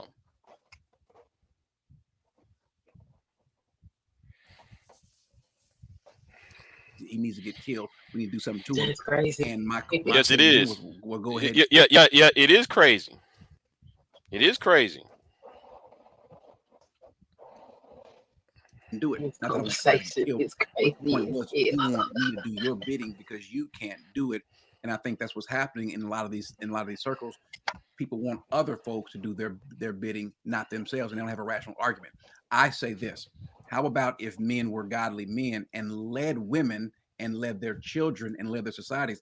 I think if this house is godly, it's not a far stretch to see the neighbor's house on either side become more godly, and the neighborhood become godly, and the local community, and the school districts, and the city and the county. I think the problem isn't women. I don't think the problem is the government. I don't think the problem is the framers of the Constitution. I think the problem is men, and I mean males, andra males, who don't know how to be godly and show themselves godly in whatever facet it is. I think that's the bigger problem, not women voting, because a woman, if we don't like who she's voting for, give her better. If you want male candidates, and I want to see better male candidates, give us better male godly candidates. I think that would, and then that comes back to what God left it to was the churches. If there were better male pastors, and you and I can agree on that, there's some horrible pastors out there, because you got these 60% of people call themselves Christian in this country. If they were led by a godly pastor, and other godly pastors will go and deal with these. So this is what I think, Joe. Now you tell me if I'm wrong. No, I stop right there. Let me stop. Let me give myself let me be arrogant just for these couple minutes. Can you allow me to be arrogant Oh, for a minute, Queen? go ahead. Go ahead. Let me be like Diamond Dallas Page in wrestling and a self high five. Let me give myself Okay. a pat on my own back, okay? Because I've been saying Okay. that the problem is not women. The problem is men not being responsible what they do. But they want to come online and do the whole wait a minute, hold on, let me put this back up here. They want to do the whole what? Admit. Shame, blame, explain. They want to SBE. All right. You know what? I gotta get me. I gotta do another graphic. That was terrible. I had it was perfect when I had it. I can't even do it again. Anyway, that's all right. That's all right. It's gonna serve its purpose tonight, and I'm gonna try to find the time to make a better graph. But yeah, now that's why though we ended up with people like this. Okay, a bunch of irresponsible people. And you got Obsidian, oh poor Obsidian, the black dot that's in the middle of the room of these white people, these angry white Red men dot. who are, yeah, yeah. That's sad right there. But anyway, let's continue. He said the think black your dot. focus, yours Mm-hmm. and the Doug Wilsons of the world and so forth. I think the focus shouldn't be making America godly. I think your focus should be making the pulpits godly, making the churches godly, because you've got 300,000 churches in America, and we haven't put a dent on society. That's not Right. the government. That's us. Hmm. So Hmm. Let's go. I think the shouldn't be a Christian nationalism. It should be Christian churchism, a national, biblical Christianity in the churches. I think that's what we need. And so I don't think it's women. I think what you're saying is based on a frustration of the outcome, and you're blaming women and others. No, I'm not trying to blame.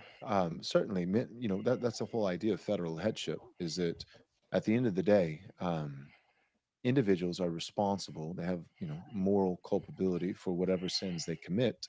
But the idea of leadership, representative government, federal headship, whether it be in the state or be in the home or be in the church, ecclesiastical, leadership and headship, leaders always bear responsibility. So each individual person who commits a sin or commits a crime bears, individual guilt for that. But those who are in leadership above them also bear a moral responsibility toward God. That's if my kids um, go apostate, God will hold them eternally accountable for their apostasy. If they die in unbelief, then they will spend eternity in hell. But there's also a sense in which I, even as a Christian man, it's not going to send me to hell, but I will be responsible. Jesus will have died for my sin and my failure as a father, but I will bear failure as a father for my children, the same way that Eli, bore responsibility for, his sons and their failures and their corruption and compromise. So I'm with you. I don't have. That's never been my point. I don't have an argument to say that men are innocent. Um, Men have utterly failed. Of course they have. Um, but I think the church has done a sufficient job of beating up men for the last 30 years. I think Oh, that's true. That's I true. think we've done that. What I don't hear is I don't hear that. So what you're saying is instead of Christian So nationalism, you said what now? That's a You said hot what now? mess. The church has done a good job of beating up men. If that's the case, then why aren't more men godly? Uh-oh. Uh-oh. How come there's not that many men in the church house? Why is the pastor sleeping with all the women? Right. Right. But anyway, let me carry on for a while. let's get some Christian churchism. My response to that is I would just say, guys like Doug Wilson or myself or, whoever, the Ogden guys, Brian Sauvé or Andrew Isker or, the usual suspects. We hold, entire conferences, and then, and that's just what's public. But then at the local level in our churches with our Lord's Day preaching week after week and our discipleship, and absolutely, we're constantly working towards churches being doctrinally pure, pursuing the holiness for without which no one will see the Lord. Absolutely, I don't see it as an either or. I don't. Wait, hold on. I gotta stop. Let me get back in that chat room again, right? Mhm. And I'm glad that some woman, I think this is a lady, right? Clothed in salvation. Now, she said this: God draws people, not men. He said a household vote. So a woman, not excuse me, not women voting. Literally, two votes become one.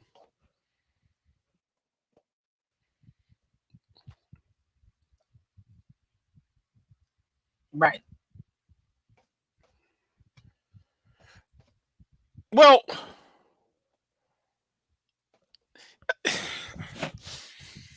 I want to know what this person meant by that.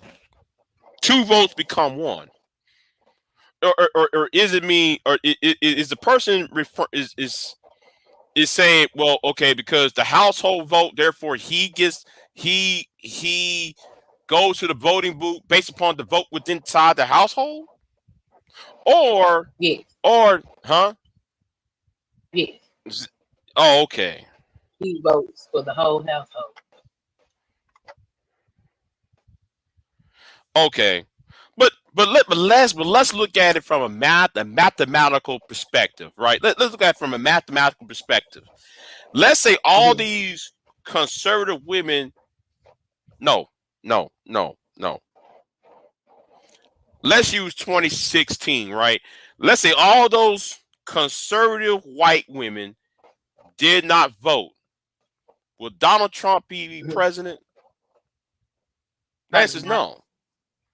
no. No. The answer is no because Trump won Wisconsin and Michigan. I think it was Michigan. So those was conservative white women in Michigan and in Minnesota. No, not Minnesota. I Mhm. mean Wisconsin. So Hillary Clinton would have been president right now. I mean, or being president already, I should say. Yeah. So you see how stupid he sounds? It's a mathematical. So now we gotta address the mathematical problem. How flawed his argument is. So if conservative women, Christian, according to his the way he hit to his wishes, therefore these women don't vote. Therefore, a Hillary Clinton might win. Mm-hmm. This is how backwards his thinking is. Now I'm taking both. I'm using this as an example how stupid his argument is. If you're Yeah. going to take away the rights of women away, you're going to take the vote from women that might agree with you. Will agree with him. It's so asinine. The women don't matter though. Right. The women don't matter. Oh yes, and buymeacoffee.com/BigJ if you want to donate. Cause I need me a new computer though, by the way. Anyway, let's keep it moving. I think I don't see the dichotomy. Well, what I'm saying is it's a never-ending war. We are never going to get to the point to where it is like it should be. That won't happen until Christ reigns outwardly and within. And It'll so, never be perfect. No doubt. It'll not never even be close to perfect. perfect. I don't Right. see. Okay, the goal But of the you're goal of a saying that Christian nation is to do what? the goal of a Christian nation is to legislate and enforce righteous laws according to God's eternal standard written in His Word, and to orient, to create the temporal conditions that are best suited towards heavenly realities. So Not to force conversion, because you can't. God That is the was Holy a whole Spirit lot of is the one words. who can. Whoa! Wait a minute. What did he just say? He said a whole lot of bullshit. Yeah, because what he just said contradict what he said 20 minutes ago about forced conversions. But then though he talked about when Daniel, huh? I'm listening. No, I'm Talking listening. about okay, he's talking about forced conversion. So therefore, people who are Hindu and people who are Muslim and those who are not part of the Judeo-Christian worldview cannot hold office. So in order for me or you who might well I'm using this as a no, but both of us are Christians. So anyway, we raised in a Christian household. But the thing is, so if somebody is Hindu or Muslim, they can't serve. They have to convert themselves to become senator of the United States. Mm-hmm. Well, that's forced conversion, isn't it? It is. This is a means of control. Okay, you know Like what? he You know just put what? up there. You know what though? Mhm. Okay, let's use. I'm a historian, right? I got to do this, right? I got to do this. In 1835, who came to Texas in 1835? You might know his name because both of us are Texans. I don't know his name. Sam Houston. Okay, Sam Houston Oh, came to Texas. He went down to Washington, Texas. He wants to buy some land. Mhm. They said no, you can't buy land. You have to become a Catholic to buy land, become a mayor of a town, or become anybody of any substance. You have to convert to Catholicism, to the Roman Catholic Church. And Sam Houston went to the nearest Catholic church and to be baptized. And after he baptized, he uses slaves to buy land and to bring the slaves over. I bet oh what? y'all didn't know that about Texas his history. But anyway, So is he want to go back to time when Mexico used to be a strong Roman Catholic country? That's why that's why in Texas there's a whole lot of Roman Catholic churches around. That's about 220 years old because of that.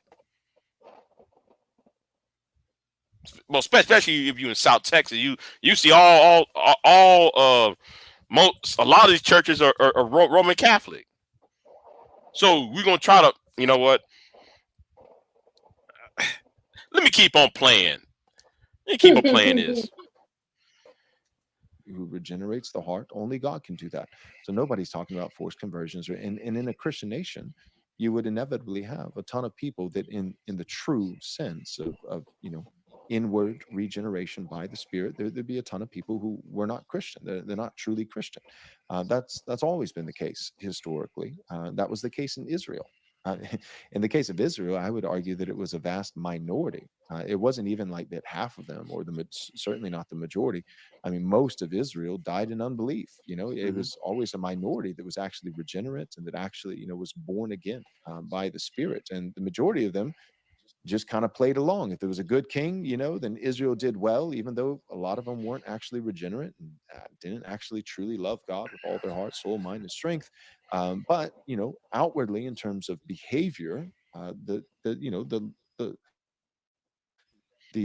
report of Israel during that time under good leadership with a good king was, outward behavior was generally good. And if there was a bad king, then the high places would erect in Israel Asherah poles and all these high places and altars to the Baals and to Molech and to all these different things. And so that's the lay of the land. That's how it's always been. So nobody's advocating for hey, if we could do Christian nationalism, then we'd have perfect. And like you said, I don't even think we'd have close to perfect. I'm okay with that. But right now, whatever we have right now, whatever you want to call it, is so far from perfect. We killed 70 million babies and we're cutting off the genitals of little kids. I mean, how? My question is just how bad does it have to get? I just think the boogeyman is silly. That the Crusades. We don't want to have that again. The Christians in the Crusades didn't even get close to killing as many people as we have. Not even close. Okay. Really? He did. Wait a minute. What did he say? He said Christians in the Crusades didn't get as close to killing as many. I don't know what he said after that. People, babies. I don't know what he said. Well, I But guess he he. said I the guess he. Crusades didn't kill that many people, which is a whole ass lie. Well, I guess he forgot about 500 years of oppression of another group of people on a continent south of Europe. I guess he forgot about dropping 2 nuclear bombs on Nagasaki and Hiroshima. I guess he forgot about the famine in India. I guess he forgot. You know what? Let me. You know what? If he going to do this justification of how good Christians are, I guess he forgot about the crimes what Christians have done to other people and to themselves.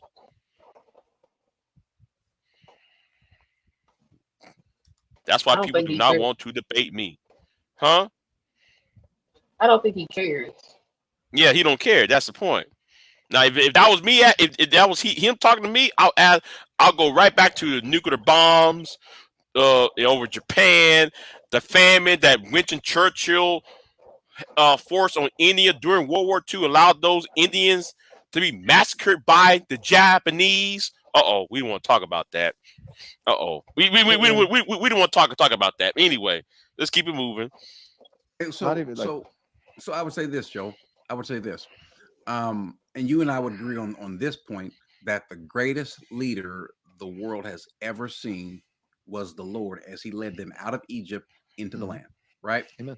Sure. He makes a statement even before they get there that you need to circumcise your heart, no longer stiffen your neck, get right. And I'm going to put you out the land. Now, they hadn't even gone to the land. These are horrible people. You know why? Because that's what mankind is. You and I are just we're just not good. We're not that great of people. And so even with God leading them, giving them a prophet, giving them signs and wonders, speaking out of heaven, raining down fire to punish people, or having the earth open up, they still would go astray because the heart is sick. My heart was naturally sick, yours too. Outside of the Spirit coming in and doing something, that's what it's going to be. And they still, even with a good king or a bad king, they would still do disobedience. They would still rebel. And so, only thing that's going to happen. Reasons. I'm sorry. Go ahead. Two reasons. Total depravity. I'm with you. And total depravity hasn't changed. So that's timeless. But also, that's one reason. Total depravity. The heart is desperately sick. But also the complete insufficiency of the old covenant. Something substantial, significant has changed. Wait, hold on. Let me go to the chat room. Cynthia Lamore said they mandate posting the 10 Commandments. She talking about what happened in Louisiana, right? She talking about Project 2025 in Louisiana, right? They mandate posting the 10 Commandments, but won't feed hungry children during the summer. Uh-oh. Uh-oh. Craziness. All this is about controlling people. Right. In the finished work of Jesus Christ. Old covenant Israel is, we are not destined to have the same fate as old covenant Israel. Right. And Freddie's right. Those people don't count, Big J. They're colored. You're right. You're right, Fred. You're right. No. So anyway, yeah, BuymeaCoffee.com/Big J if y'all want to donate. Yeah. Anyway, keep it moving, y'all. I did that right. Israel, but there actually has been a change. We could even use the word dispensations. You said what?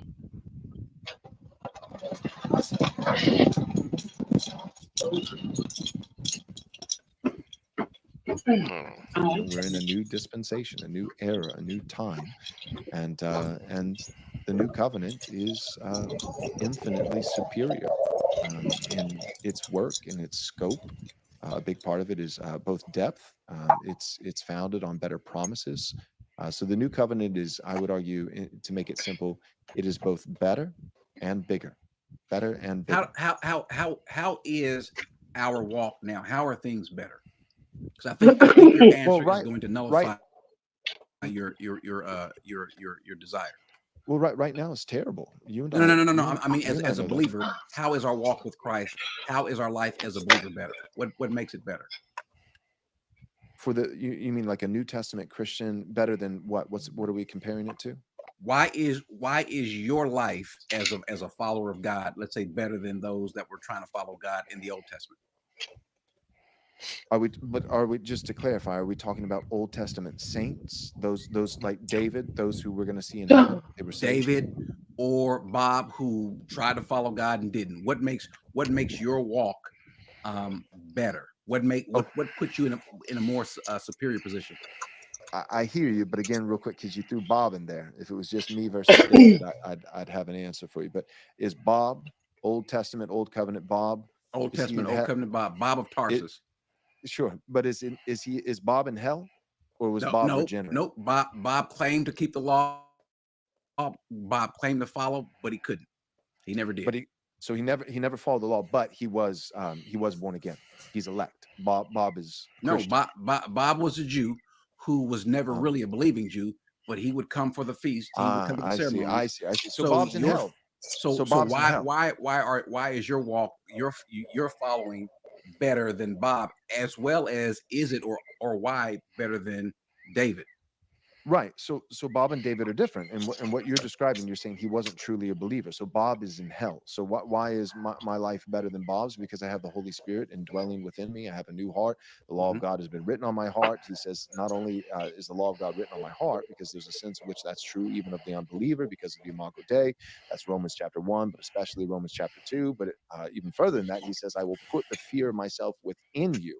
Whereas for the unregenerate, for the wicked, Romans chapter 3, there is no fear of God before their eyes. It's not that they don't fear God enough, it's that they don't fear God at all. So the fear of God is been placed within me. Not only his law been written on my heart, but he even goes further and says, I will cause you to walk in my precepts and walk in my ways. So the reason why there's more hope for Joel is nothing to do with Joel. It has everything to do with Christ. But the reason there's more hope for Joel than for Bob is because the Bob that you're describing under the old covenant died off in the wilderness and unbelief. Bob, Old Testament Bob, is in hell. I get so all if we of want that. to talk about Joel and David, that's a good question. We can talk Well, about that. let's just stop with Bob. Bob. I'm just Let's saying stop with Bob's Bob. not helpful for this. Oh, yes, scenario. it is. Yes, it is. Because the same answer for your walk versus the Old Testament saints, because you have something they didn't have, an indwelling spirit. Same thing with Bob. This is why this nullifies every argument or desire for a Christian nation. Why? Because you can't put the Holy Spirit in this nation that you want to govern. You can't put the Holy Spirit inside. Wait, hold on. Oh, wait, where was it at? Despite slavery, but that America is prosperous because of exploitation, precisely because of slavery. Whoa. Okay. Here we are. I made a mistake. I meant to stop, and I hit the. Here we are about the slavery issue, Queen. Here we are about the slavery part, and I accidentally hit it, but I was waiting for it because he said something that was stupid, and I was going to respond, but never mind. We're gonna talk about the slavery part. But that's after 1 hour and 16 minutes, and let me do this real quick.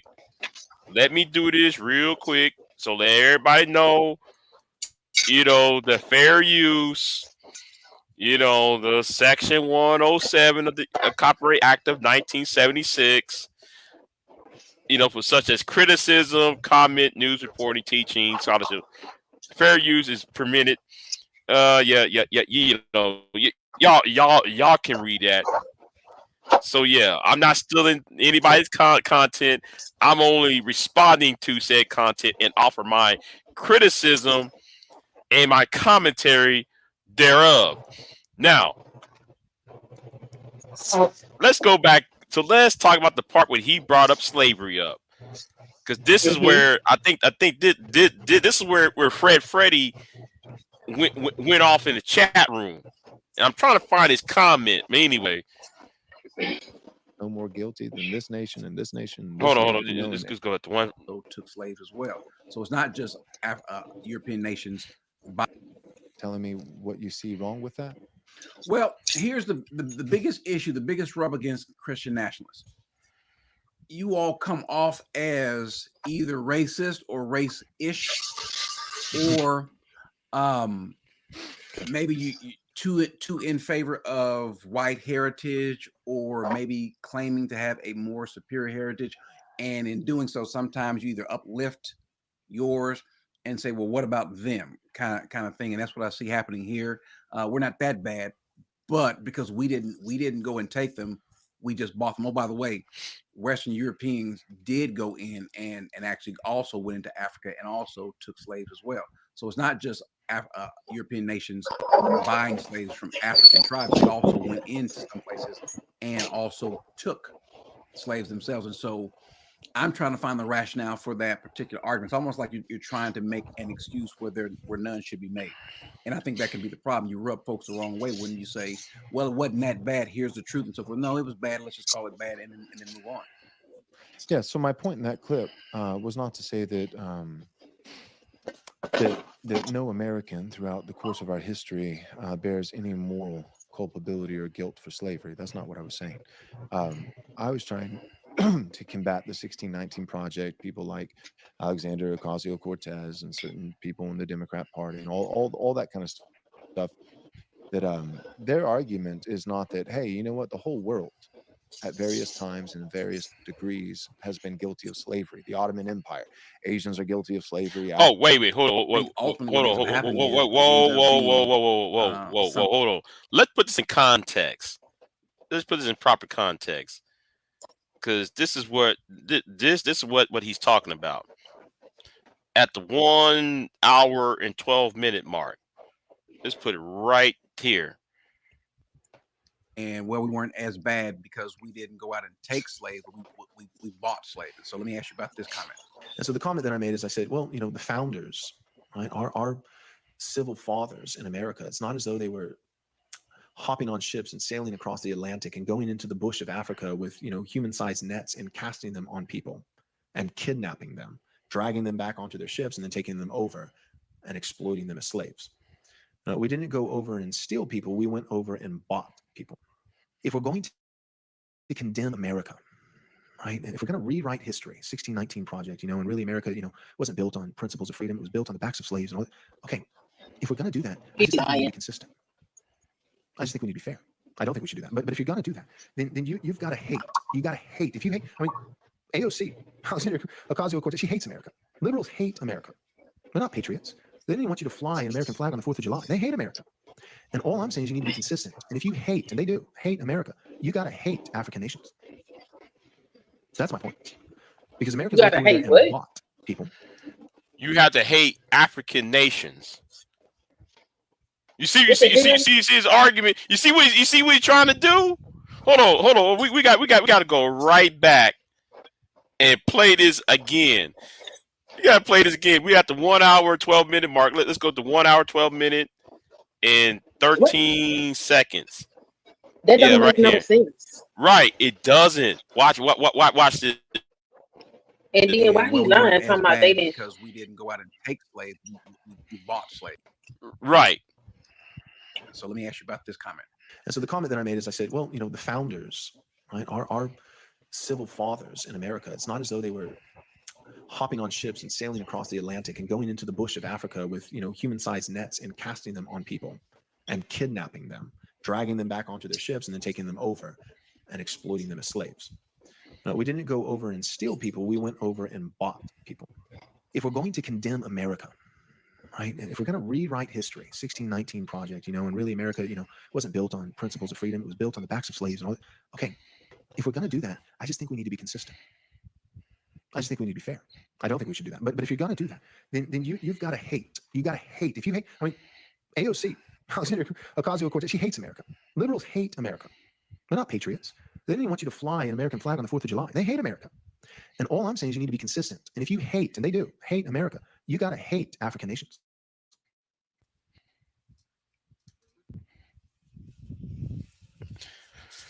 That doesn't make any sense.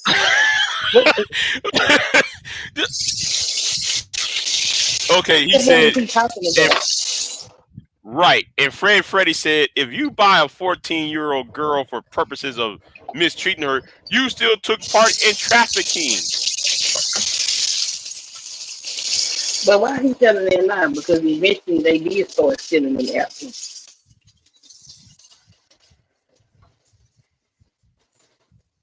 I guess he kind of forgot about the Berlin Conference of 1890, or is it 1897, something like that? I guess he forgot about all that, you know, and I guess he also forgot about the how Liberia was formed and how Sierra Leone was formed. I guess he forgot about all that. I guess he kind of forgot about what, you know, how the South African tribes was mistreated. Yeah, that's why Shaka Zulu was trying to mobilize him. Right.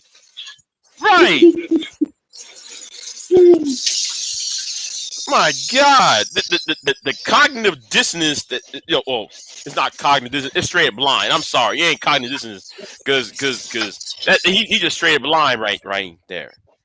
And that's a lot. So now they didn't steal slaves. Right. That's the new narrative. They didn't steal them people. Right. Because and the Africans stopped stealing them, they started stealing them. What's the difference between buying and selling, or stealing and buying? You still trafficking your fellow human beings. Well, to be fair, slavery was something that was done globally. Right. The only thing that made the transatlantic slave trade horrible is the way that they treated the people. That's what makes Right. it all And then messed and up. then though the children of slaves became the slaves. The children of that slave became slaves too. Yeah. So it was endless. It was nowhere to go. There was no. It was not like Big J's daughter and Big J's son can be free. I'll take the hit for them. No, they were gonna become slaves too, and their children would become slaves. Yep, your family was perpetual slaves. That's what made American slavery more fucked up than other nations. Right. That's So why what is other he nations talking about? was gonna stop doing business with And America because and of that's that why slavery system. in Texas they got rid. They tried to lower. They tried to downgrade. Not the word downgrade or downgrade the teaching of slavery or slavery in the history of slavery in their textbooks. You know, they banned a lot of books that talk about slavery. Right, right. Yeah, and that's inside of that Project 2025 Hmm. document. Yeah. But anyway, let's keep on moving. You know, they banned a bunch of Toni Morrison books. You know, yeah, I heard of that. Yes, I heard of that. I find it odd though. When Tommy Morrison died, who was roasting her on YouTube? While at the same time he want people to have red reparations. Who? Jason Black. When Tommy Morrison died, that man clowned her before the body got buried, before the body got cold. Any of them red pill crazy dudes? I just See, don't. man, I wish you would heard me and MOT statement on Soul Providers channel. There Well, was some whatever. things. There were some things me and him said I will not repeat over here. All right. For obvious reasons, I can't repeat what I really think. But if you go to Soul Provider channel and listen to what me and MOT talk about the manosphere, and these red pillars over here, oh man, we told both of us agree that they need to be well, I'll tell you what, you go over there and watch it and you be like, damn, Big J went What there. stream? Yes, I sure did. What stream was it? It was Soul Providers. Hold on. It was earlier tonight. Oh, Earlier, it was today. yeah, today, yeah. Okay. We went to cooking. We start cooking. I What mean, happened? it's Oh, very strange. It's very odd, and I mean, I don't know how they can't see that these people trying to put their ass back in slavery. Not just them. They trying to put most Americans in slavery. But I don't see how they sit up here signing for just willingly signing up. They like sheep to the mm-hmm. slaughter. Like, what's wrong with y'all? Y'all don't hear this? I remember Right. I was having a conversation and I said, y'all keep hollering repeal the 19th, repeal the 19th. I said, if the 19th Amendment go, you know what is next? The The 13th. 14th and 15th Amendment. Yes. I said, all of them amendments that gave you rights as a citizen in this country as a black man is gonna go too. You know what they told me? What? They said you don't know that, you just assuming.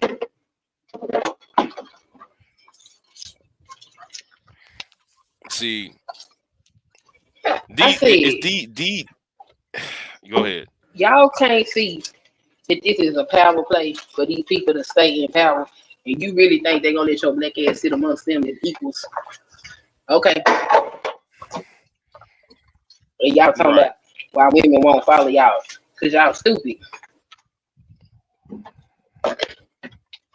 There, I don't get it. You know, it's right there in front of you. They don't. I call you. It's like what Sis and Luke call them. These are warehouse niggas. These warehouse niggas. I know why he say warehouse. Yeah, these niggas don't have no real. They don't have no jobs that give them the ability for upward mobility. But yeah, Cause they won't be no damn education. yeah, Variation. yeah. But anyway, let's go ahead and continue this. Yeah. That's my point. Because Americans went over there and bought people. And we can argue till we're blue in the face about all the things that are wrong about that. And I probably agree with you 9 out of 10 of your points. But if that's wrong, and I believe it is, but if that's wrong, then how do you defend tribe warring against tribe and the victors then enslaving the losers and then selling them? Okay, so this is where I would say, when I saw that, Joel, I'm like, okay, you have to fix that. Can you explain that? Because these are just some of the clips that are just out there, and in all fairness, I think it's just best to give you an opportunity to say, okay, this is what I meant. This is what I'm trying to say. The clip is really encapsulates what I'm trying to say. So, can you explain that? Same thing with the 19th Amendment. Happy to explain. First, I just for clarity, so I understand what I'm explaining. Could you help me in telling me what you see wrong with that? Well, here's the biggest issue, the biggest rub against Christian nationalism. You all come off as either racist or race-ish, or Okay. maybe you too in favor of white heritage, or maybe claiming to have a more superior heritage, and in doing so, sometimes you either uplift yours and say, "Well, what about them?" kind of thing, and that's what I see happening here. We're not that bad, but because we didn't go and take them, we just bought them. Oh, by the way, Western Europeans did go in and actually also went into Africa and also took slaves as well. So it's not just European nations buying slaves from African tribes. They also went into some places and also took slaves themselves. And so I'm trying to find the rationale for that particular argument. It's almost like you're trying to make an excuse where none should be made.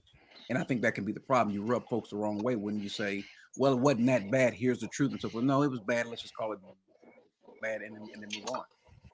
Yeah. So my point in that clip was not to say that that no American throughout the course of our history bears any moral culpability or guilt for slavery. That's not what I was saying.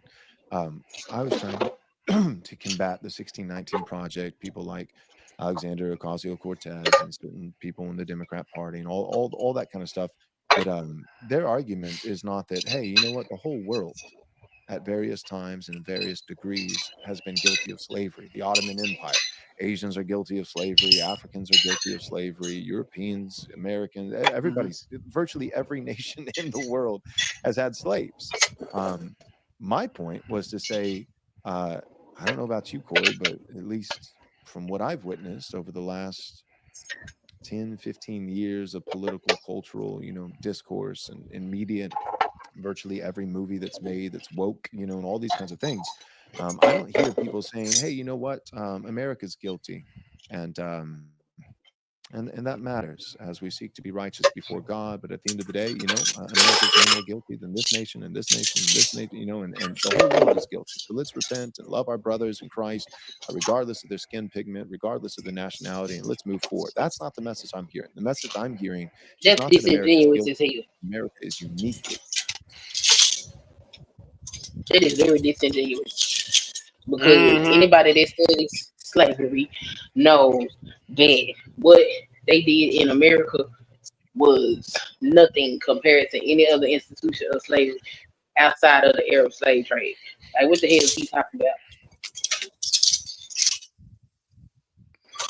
Thank you.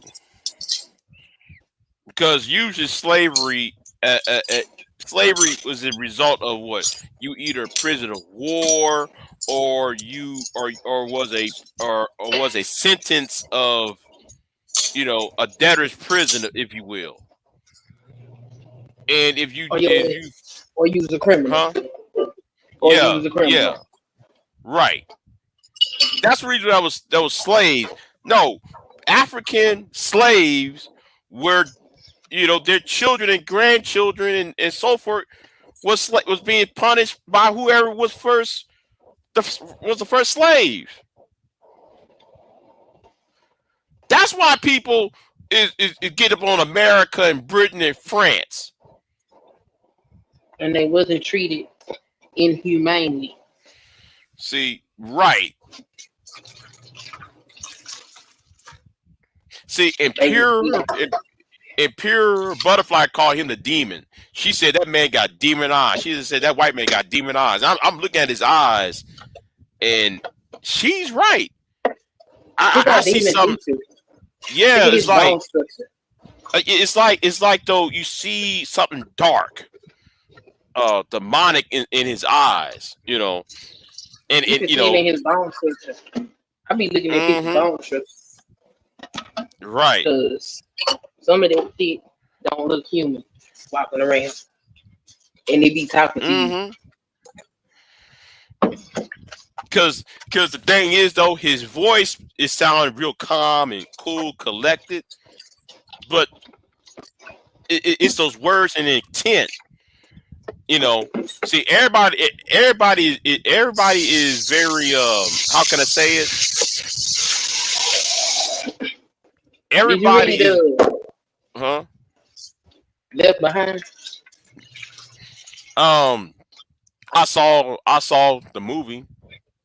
Well, in the books, they was given a description of the Antichrist, and it was very personable when it spoke. Very eloquent in speech. Very gentle, warm, and charismatic. Evil is all hell. Say, be crazy. I think Obama was warming us up for that shit.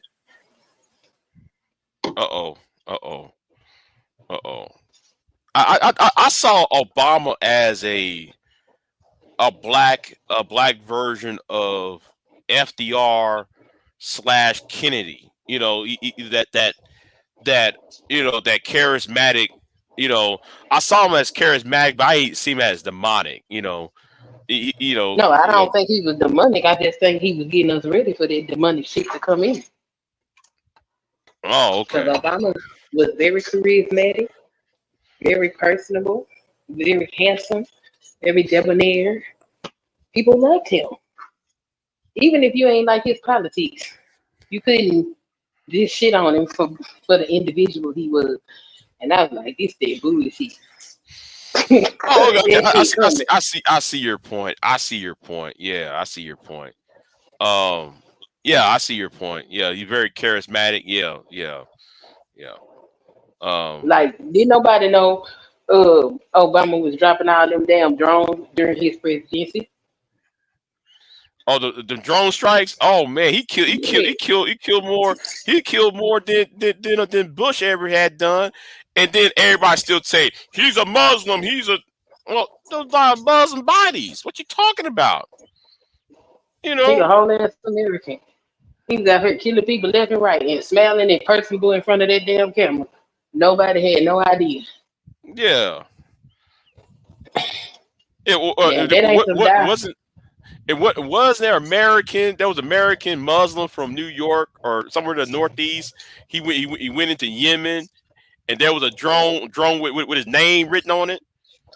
A drone strike with his name on it. Yeah, I mean, come on, So anyway, let's let me play some more of this. Guilty. It's the most guilty. The argument that I've been hearing for the last 10, 15 years with this BLM wokeness DEI disease is see woke, DEI, and BLM.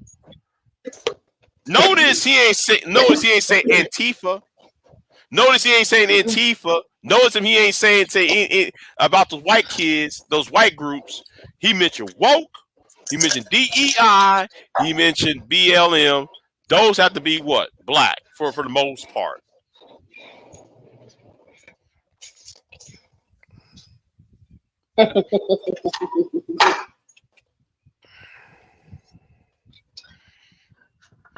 This makes me sad.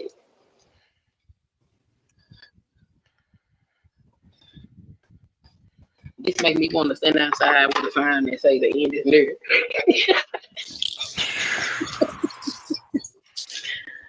Really, really. Let's this.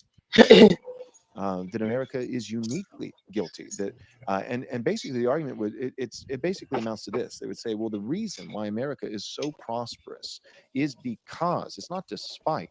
It's not because of obedience to Christ in the ways that, although imperfect, in the ways that yes they failed, but their attempts to be obedient to Christ, to honor Christ from their founding, God bless that despite sins with slavery. Instead, it's the opposite. The argument that I've been hearing for 10, 15 years, and even in the church, the woke church, is that America is prosperous not because of righteousness despite slavery, but that America is prosperous because of exploitation precisely because of slavery. And so the argument that I was That's making was exactly why simply America is trying to prosperous. debunk that myth. I don't believe that America has been so blessed, temporally blessed, and temporally prosperous and powerful, superpower on the world stage. Not so much anymore, but for a long time, for a while, and all these things, and the growing GDP and all, and it's because because we built our wealth on the backs of slavery. I don't think that's it. If that was the case, then there would be certain African nations that absolutely were completely entangled in slave trade and for See, you see, he goes right back to the African countries instead of bearing responsibility on oneself. His part But of he it. can go back to the African country. He can go back because you know what those African countries have done? What? Apologize for their role. They apologize for their role. Mm-hmm. They admitted what And they done. and also let's also conclude this. Those African countries did not exist 500 years ago. There was no South Africa back 500 years ago. There was no Nigeria. There was no the two Congo countries. There was no the Central African Republic. No, they There was came no after they carved the continent up. right. That came after after the Berlin Conference. Yep. You see how disingenuous the argument is. But this is the new history that they're gonna write, and this is what they want to teach these children.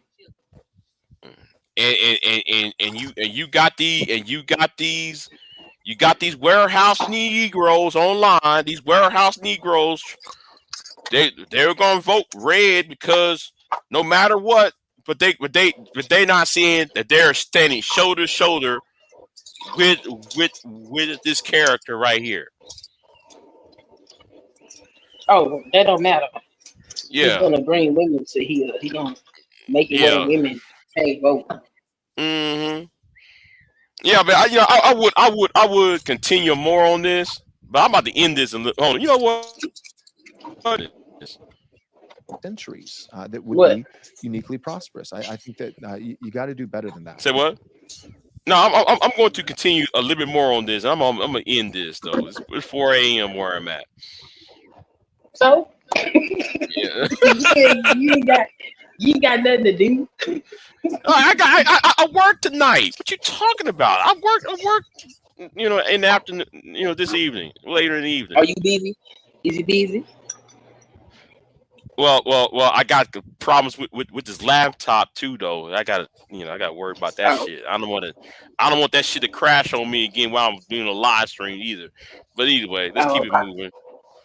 All right. You got to account for the blessing of God on America and not just call it exploitation. So all that being said, there's nothing that I was trying to communicate that said, hey, you know what, the African slave trade, right, the transatlantic slave trade, it's not so bad, this was great. The guys that I admit when I think of the Confederacy and some of the Southern guys, and there's some guys in the Union with the North as well that I would also admire. But when I think of guys like Stonewall Jackson, or Robert E. Uh Lee, oh. Uh oh. The classic tropes. Stonewall Jackson. Uh-oh. No, and Do you good know Christian men. These were Go ahead. that's crazy? That is crazy to me. I cannot understand how they can erect monuments and give praises to traitors of the United States. I thought treason was punishable by death. Mm-hmm. These people betrayed the Union, and they Right. keep honoring them like they. He want to talk about AOC hating America. But Uh, who hate America more? the Confederacy, like they waged the whole war on the country, They and they killed sitting up here praising them. and this what kills me about these arguments. Okay, AOC hates America, but AOC is not storming destroying American cities and in enslaving populations and poisoning water wells and rivers and shit like what the South was doing. Or actually both sides was doing that, but you know what I'm saying. But I'm saying for the South, they were trying to take over. There was they assassinate the president. So I mean, what is he talking about?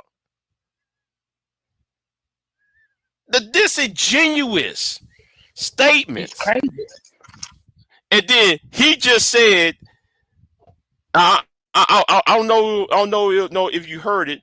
He said Stonewall Jackson was a good Christian man. What? You know what? Let's go ahead and play that. Let's play that. Hold on. were Christian men. They loved the Lord. They really did.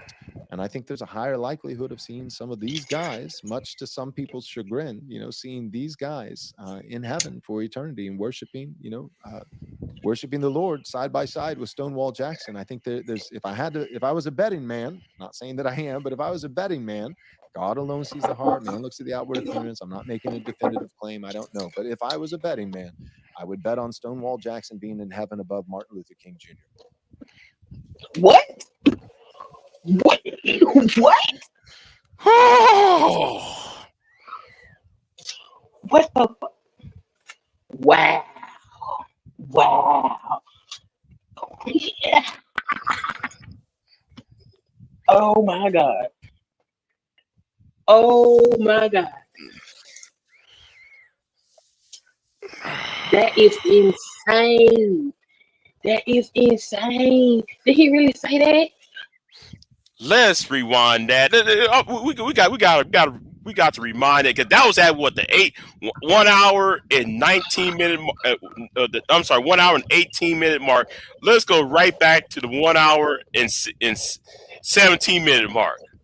Are you writing It these? basically amounts to this. Are you writing these timestamps down? No. I'm the cursor is revealing the timestamp. He said once again, Freddy said once again, the black person didn't know his place, and he didn't want a black doctor either. Can y'all note these? Do you have the comment section on BJ? Like hold on, you talking on here or on his channel?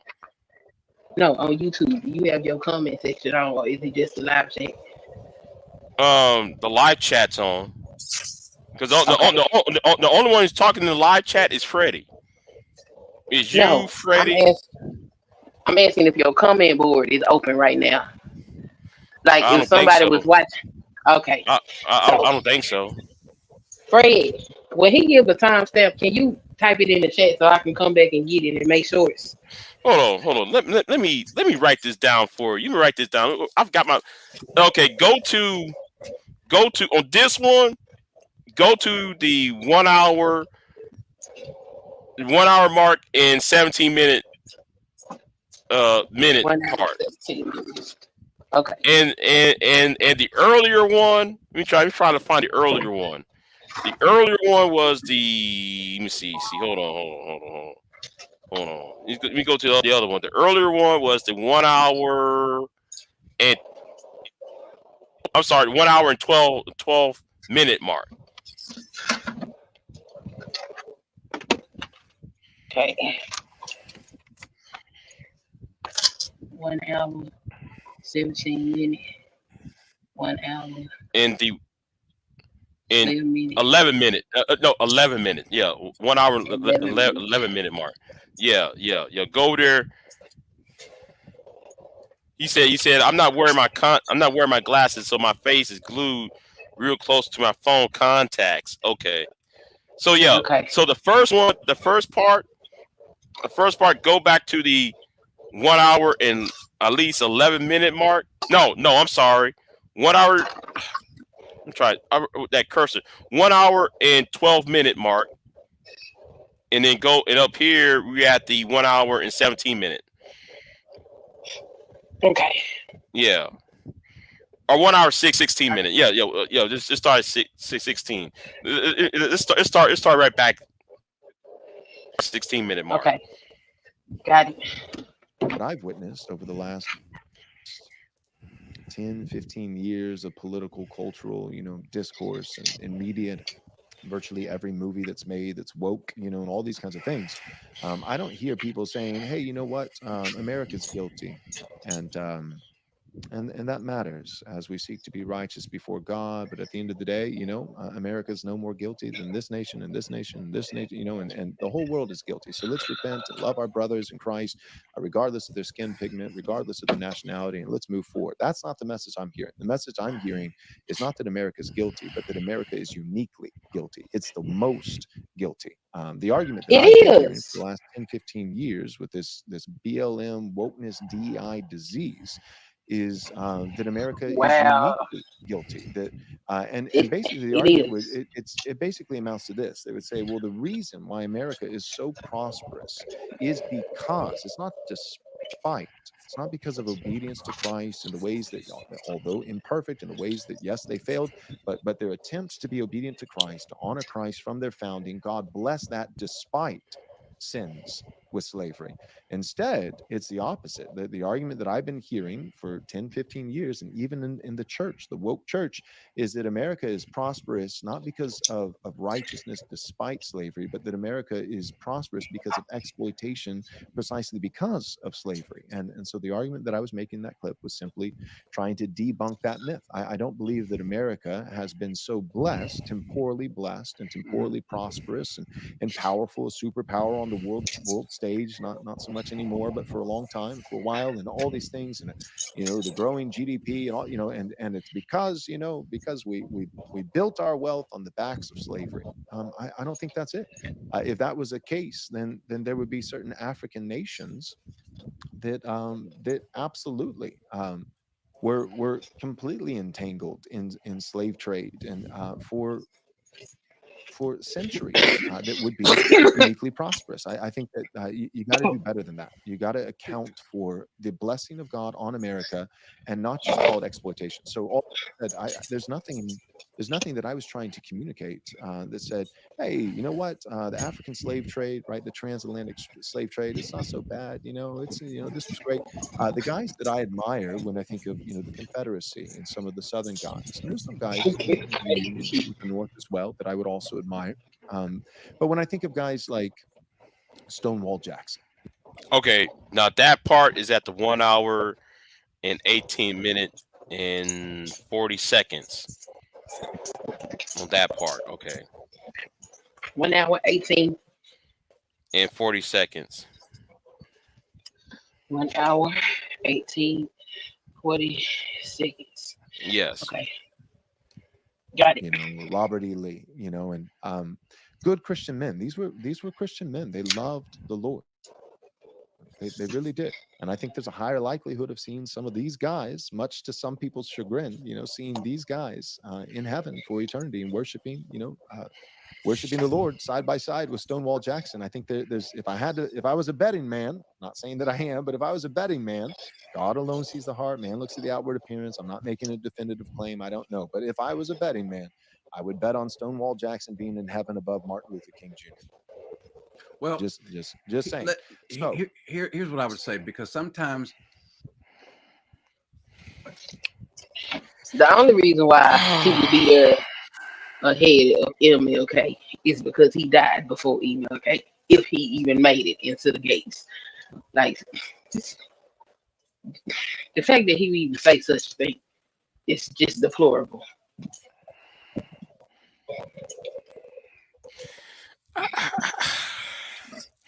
Then to say that the Africans would share in such wealth, how would they share in the wealth if y'all then went into their continent, restructured the whole way that they live, cut up they lands, and enslave them in their own land?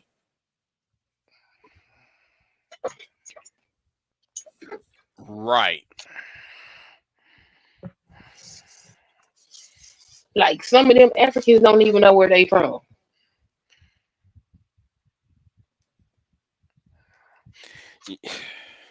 I got a tag G block on this because there was a similar conversation happened in England, and I was over there the other day, and I said, oh no, don't try that over there, because some white person tried the same argument that he was making over there on G Block's channel. I said, oh, here we go. But anyway, let me. This is when I left.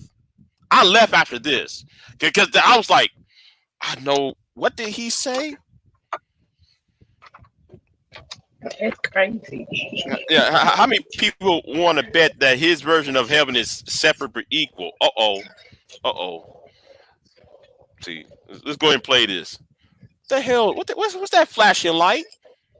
Oh, never mind. That's a. Hold on. I would say this, Joe. Sometimes it seems as you're the inflammatory route, which is fine. Hold on. So somebody's outside the house. Oh, never mind. I know who's outside my house. Never mind. Let me go ahead and continue. Shit. If it's true now, I have no idea where Stonewall Jackson is, or any of these other people. I have no idea, because one of the clips that we always play is that you can be saved and stupid. So somebody can be saved and make stupid decisions or be off. But I wouldn't. But I think the problem is when you highlight people. I don't think. I think the argument could be this. Now, I call myself Captain America. I love America. I never quit, and I want to kill the bad guy. But I also have to honor and explain and make it understood that we've done bad.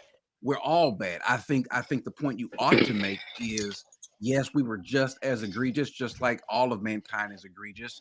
And the difference between what happens here in America versus Africa, or compared to Muslim nations that took in more slaves, is our at least trying to be rooted in the Bible. We weren't always that case.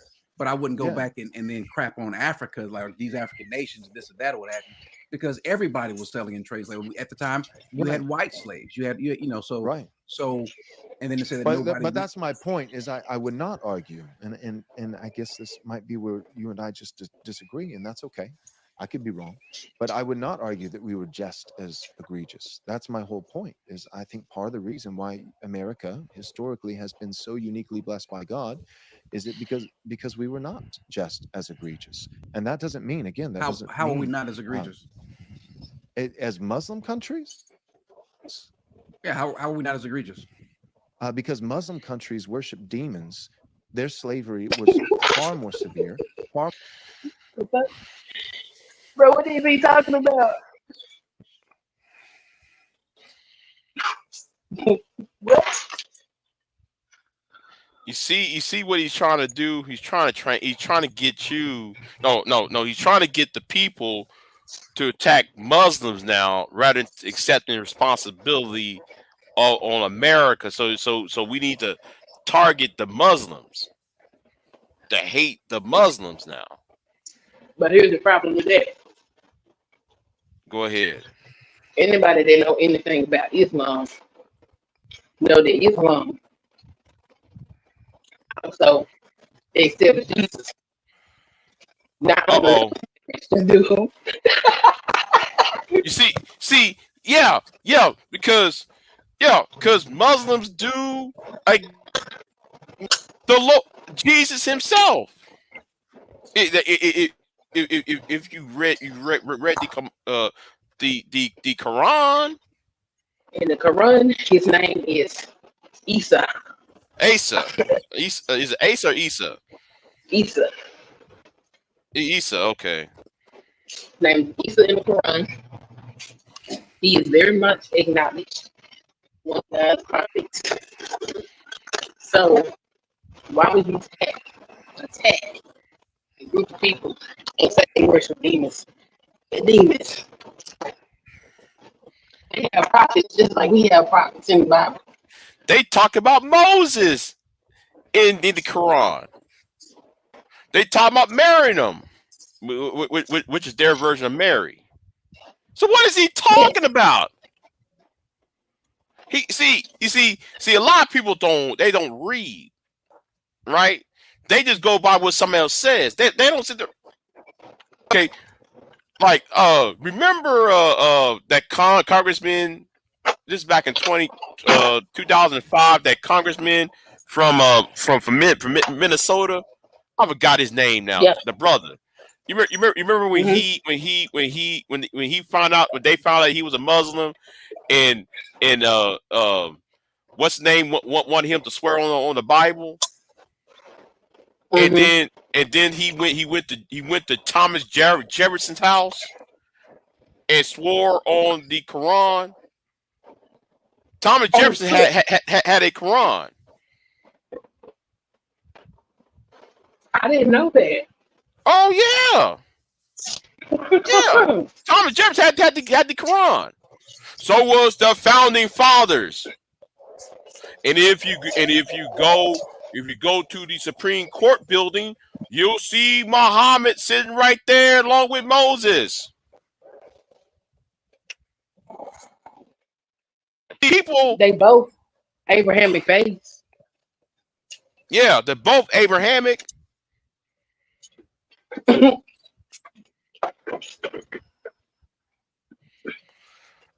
See, it's the ignorance that gets me. You know, with all this technology we have, this internet, social media, we shouldn't afford to be stupid. You can't spread hate without playing on people's ignorance. And that's what he's doing. That's exactly what. Yeah, thank you, Congressman Ellis. Yeah, Ellison. Yeah, but Ellison became the Attorney General of Minnesota. He quit Congress and became Attorney General of Minnesota, and he was the one that prosecuted. Now, oh my God! Yeah. What did I say, y'all? You know what? I got sticks in my brain right now. Y'all got. You had a freaking slip. Yeah, before it was slip, y'all. Anyway, yeah, I was paying attention what Queen Mayat was saying on her channel, talking about me and shit, and she was just spilling out her beans out. I wish she would shut her mouth anyway. My God. You was talking about Ellison. Yeah, Ellison, Congressman Ellison, or the Attorney General. He went after old boy who choked out I forgot his name George now. Floyd. Yeah, the George Floyd case. Anton Sturdy. Huh? Oh, okay. Yeah. It was George Floyd. Yeah. He was behind that. He was the one that put the officer away. He was Attorney General. Hold on. Good. Yeah, hey, Fred. We got to talk about Rich Lowry. Want to call people niggers. Uh-oh. Yo, got on Fox crazy. News. Was that on Fox News? Yes. and call people the N-word. Man, Rich Lowry, you slipped up.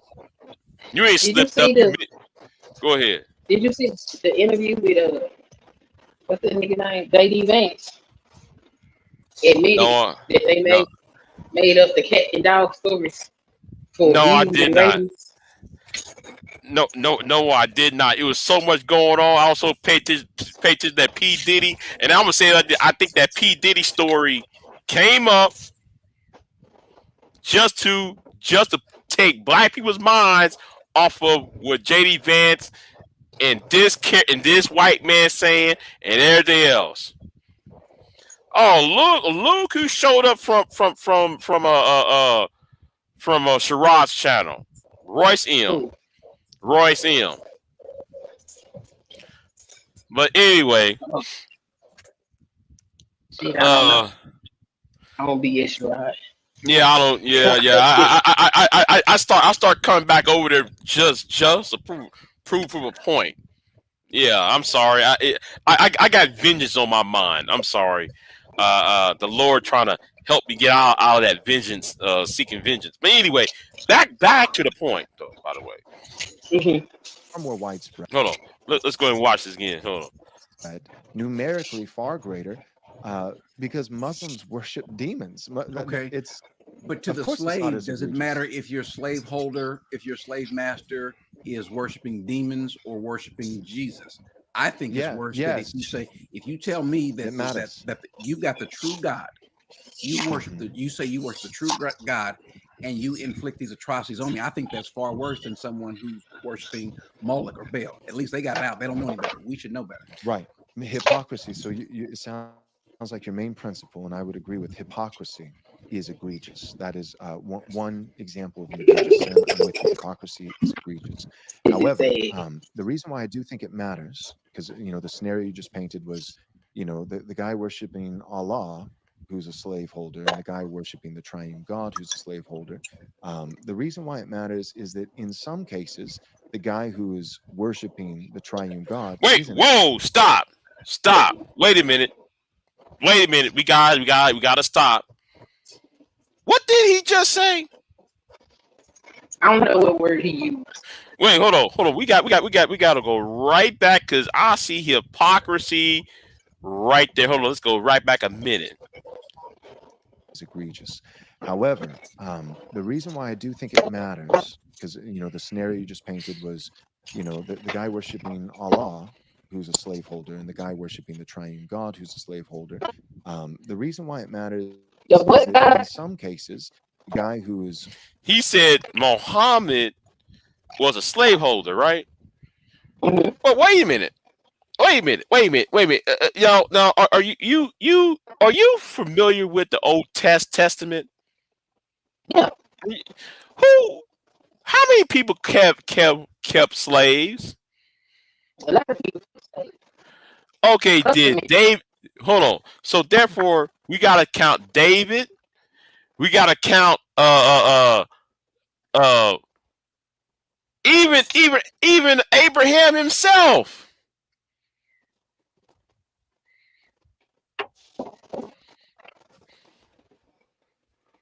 What are you talking about? But he can tell us the difference. So What is the difference? So if Muhammad is having slaves and that's wrong, but then what about Abraham? What about I forgot who else. What about Solomon had slaves. David had slaves. Solomon, Everybody had slaves. David? Everybody has slaves in Old Testament, pretty much. Gideon has slaves. Yes, everybody had slaves. Slavery has been a worldwide institution since the beginning of human existence. See, oh, See, his thing is he want to say that there is no difference between American slavery, what was going on in the rest of the world, and that's simply not true. That is a whole falsehood. thou shalt not bear false witness, and he's called himself a Christian, and he's lying. He's knowingly lying. But he He's finna tell us knowingly. the difference. Because he said it's a difference between Muhammad having slaves and Christians having slaves. That's the point he getting ready to make. Now I don't know So what the hell so his point so is. so therefore, me being whipped and chained, you being whipped and chained, therefore it's different because of who is administering the punishment, That's who's what he's giving out saying. the. But he gonna tell us why. We Yeah, ain't heard yeah, him say why yet. yeah. I got to play this now. Hold on, we got to play this, though, Queen. Yeah, let's do Worshiping it. the triune God isn't actually worship. It's just a name only. He's not actually regenerate. He's not born again. And so, it's not just that he is a slaveholder, but as a slaveholder, he is abusing his slaves. He is doing certain things that the Bible strictly forbids. He's sinning. He is sinning against God. He's sinning against his slaves. He's sinning against his country. Against he's and so and while claiming the name of being a follower of Jesus, and so in that sense, it's all the atrocities of the Muslim slaveholder, plus the degree of hypocrisy, while lying. And so in that case, sure, I'm with you. That's egregious, and an argument can be made that it's more egregious. That's not.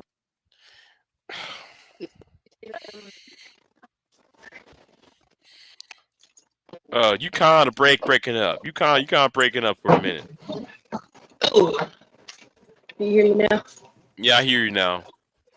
I said that is the stupidest shit I have ever heard. Right, and let me go back to in that chat room because somebody said something just as stupid as Joel just said. Right, someone in the chat room by the name of you scroll up 1051 fam said the Muslim slave trade was full of castration, starvation, and far inhumane conditions than slavery in America. Now, this is a black man saying this. This is a 51's fam saying that. And I'm sitting there like, wait a minute. Castration? Wait a minute. How many black men was castrated? A lot. How many African babies was fed to alligators? How many black kids was fed to were left out there to die and rot? Be left out for the elements. How many black women was Right? SA'd? Right. Shit.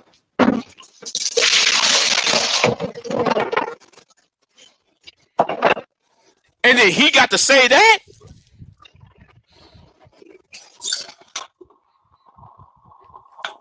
I don't know what the hell these people think slavery was in America. I don't know what kind of stories they making. All they gotta do is read some slave narrative. Uh and Fred Frey said, let's not forget drawing and quartering. Yeah. The quartering of people. The fucking breeding farmers. Right. You forcing a black man to rape a woman against her will. Yeah. They breaking the men. That's Yeah. what they talking about. Them motherfuckers in holes under the ground and burn that shit on top of it.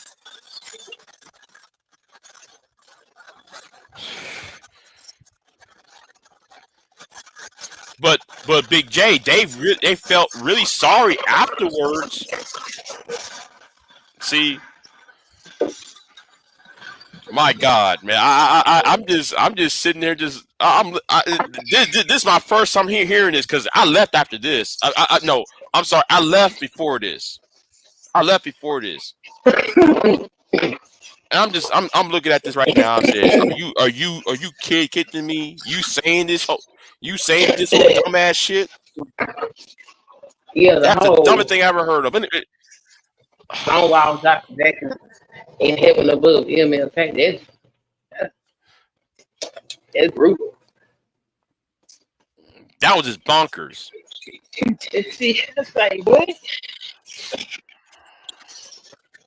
Hold on. I gotta read that chat room because people in that chat room saying MOK's not a Christian by Virtual Walker, and let me see what else. MOK wasn't saved. He accepted war from Planned Parenthood. MOK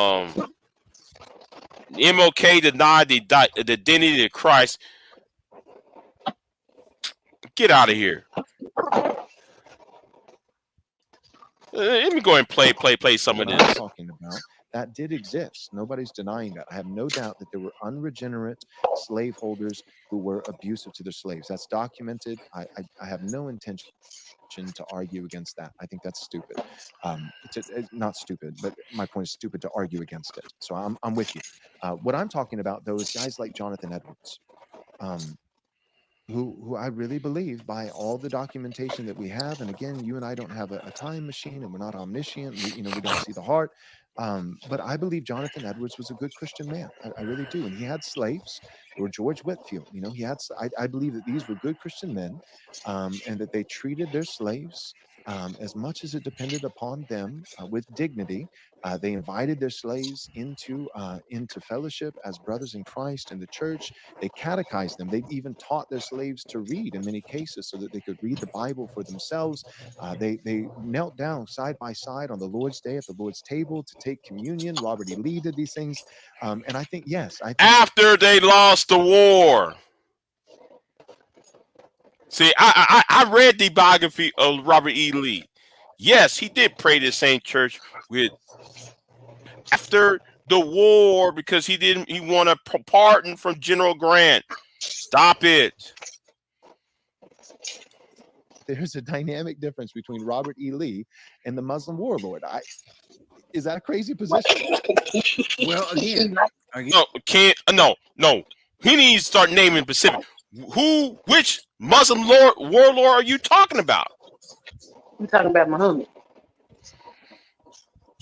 yeah, I hold them more accountable. Now, I have said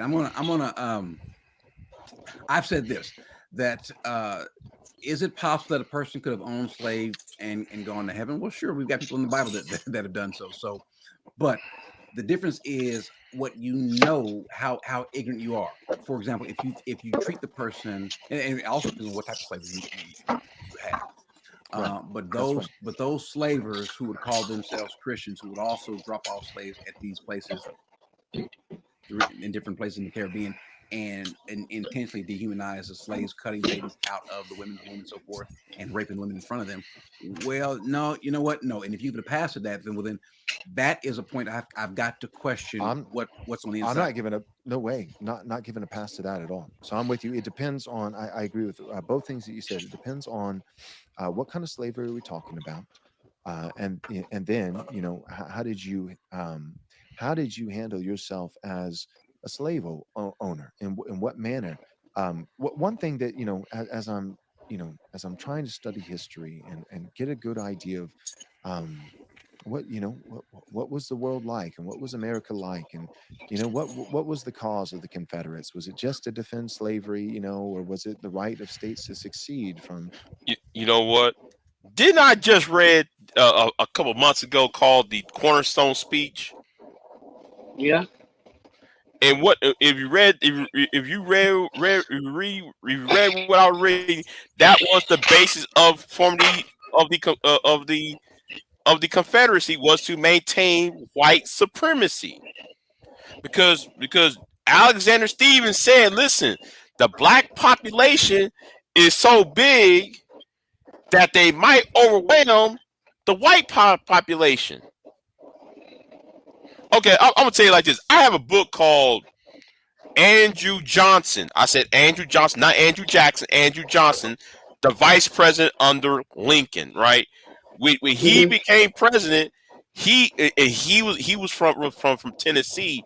He said, "I'm scared of the Negro race, because soon as you give him the leg up, he'll overtake the poor white." That's why though he rolled back the Freeman's Bureau. That's why he rolled back some of the things that Lincoln set forward. I got to read that book so everybody can understand why some of these people talk about, well, Democrat this, Republican that, the slavery this, America treat the slaves good, blah blah blah blah blah blah blah. I'm gonna read that book. I'm gonna read some of the speeches by Andrew Johnson and some of the statements he read, some of the interviews he made, Here's so the tea. people can see what we see. They were scared that we was going to take over America at some point. And we will. And we Yeah, will. yeah. One way or the other. Yeah, one way or the other, yeah, is going to happen. I mean, you know, it's like that song by Akon. We take it over one state at a time. Uh oh. That was the reason. That was the reason to keep us uneducated. Right. Because it ain't by brute force that we gonna do shit. And his argument about these people treating their slaves properly. If these people had any dignity for their slaves, we wouldn't be in 2024 talking about how we owe reparations. Because they would have gave them something. If they would have listened, and you know what, I need to do a video on Benjamin Franklin's idea for black people. I gotta do a video on that because he said we need to give black people education. We need to give black people some land. I gotta do that video because if you everybody want to talk about the reparations argument, we're gonna use. I'm gonna use the Benjamin Franklin because me and Mama's Boy on TRS was talking about this years ago. This is like 4 or 5 years ago. We had this conversation about Benjamin Franklin. He was the only one of the founding fathers that actually said something like, "You might want to free these slaves, and y'all want independence." And such and such and such. I got to read. I got to read his. I forgot what it's called. It's called about free African men and women. So some old shit. I forgot what it's called. But it's called about giving black people education and land and everything else. I got to do a video on that. I got to do pre-record on that one because That's what they scared of. yeah. I mean, think And about it. If I'm trying to maintain superiority, and I'm mediocre, why wouldn't I try to oppress this group? Why wouldn't I be fearful of this group? Especially when all I've done is leak carnage across the world. Look at us. All the stuff that we've been through.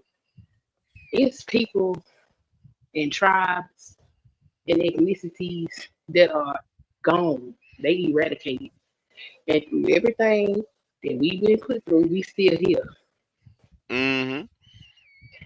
We still here and we persevere. Through every effort that they've given to try to stop us, we still here.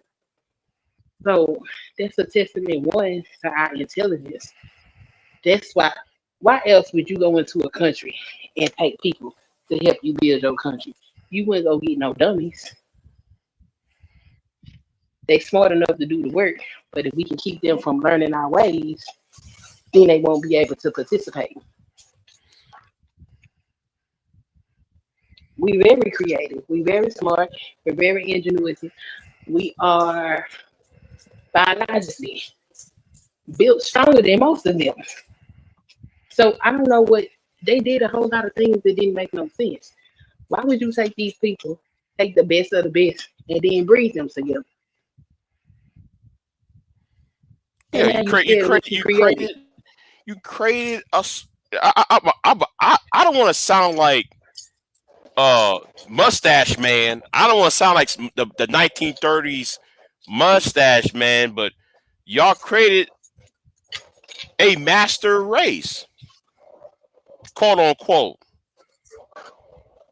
Y'all took these people. You bring them across the ocean. You force bred them. You did all this to them, and then you built the country on the backs of them. You created the Superman. You created this master race. And I'm not saying we are a master race, like I'm talking about, but we is. we have survived.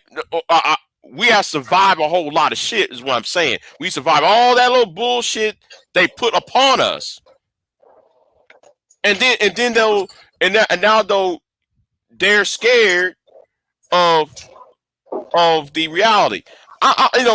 Even Thomas Jefferson even said, listen, we're gonna have a problem, because you know what? I'm gonna talk about how Liberia was formed.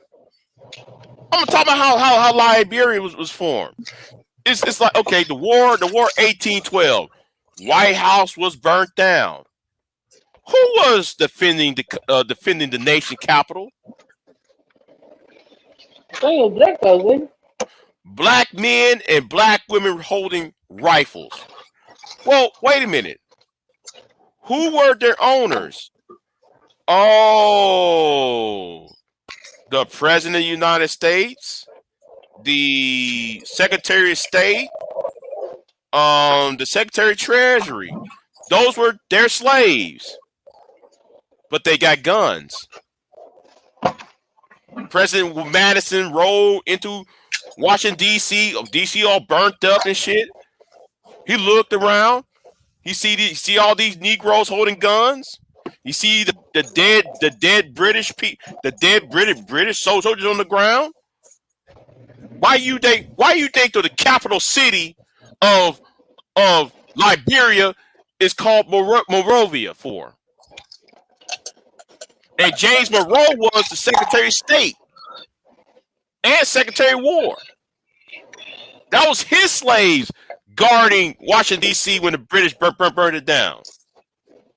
See, and that's why he sent his slaves over there, because he knew he can't kill them all. He can't beat them all. So the best thing to do is put them on ships and send them back to Liberia, because he knew what was about to happen. Because sooner or later, okay, I'm holding a gun. You holding a gun. This person holding a gun. But we getting our asses beat. We getting our asses raped. Our women been taken. Our men been taken. Our sons and daughters been taken. Oh. Sooner or later, they going to start saying, oh, well, we got to fight you. We going to fight our own owners.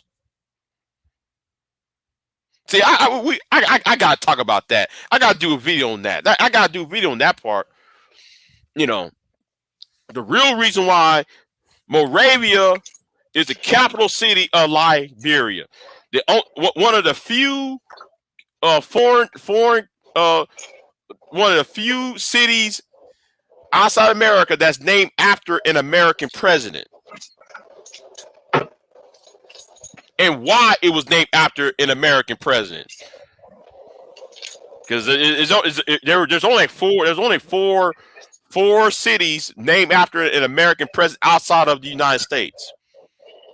Yeah, you should talk about that, because I always wondered why the people in Liberia had American names.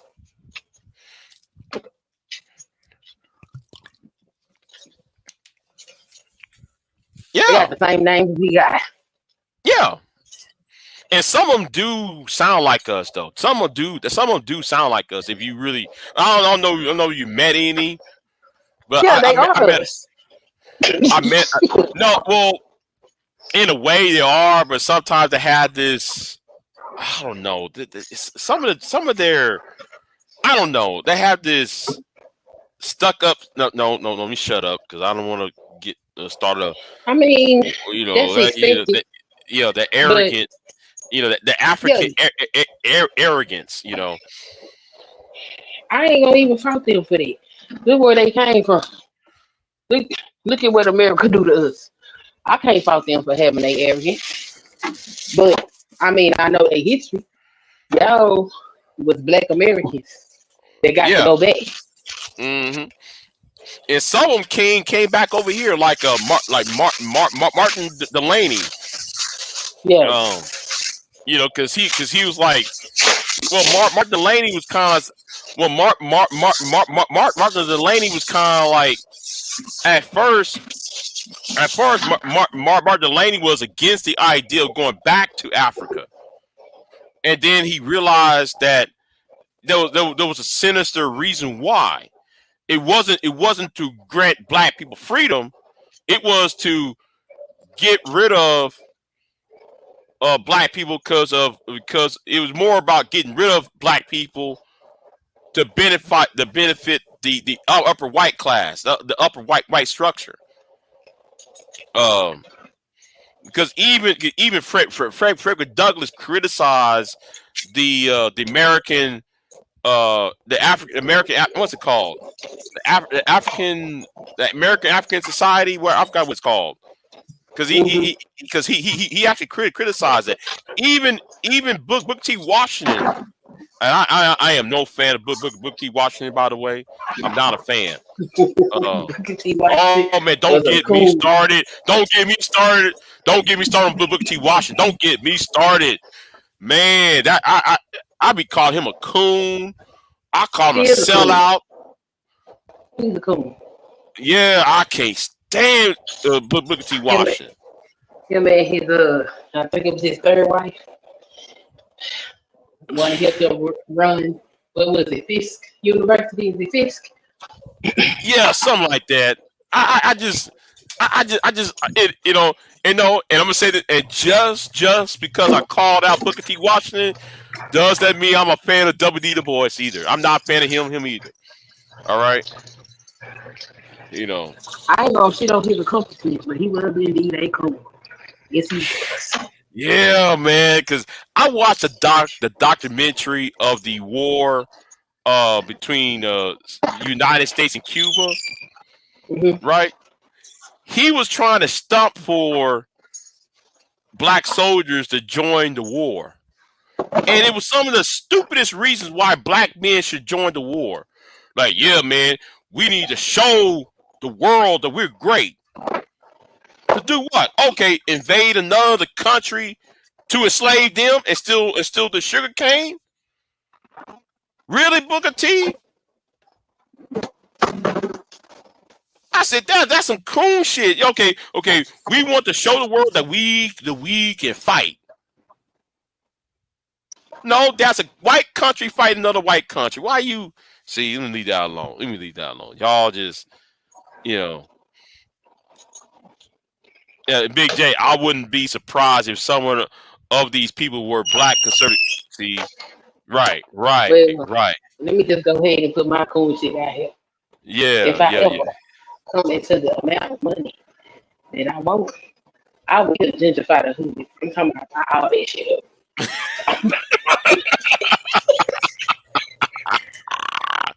Yeah, man. I'm just like, I watched that documentary. I hope the documentary is on YouTube because I'll clip it.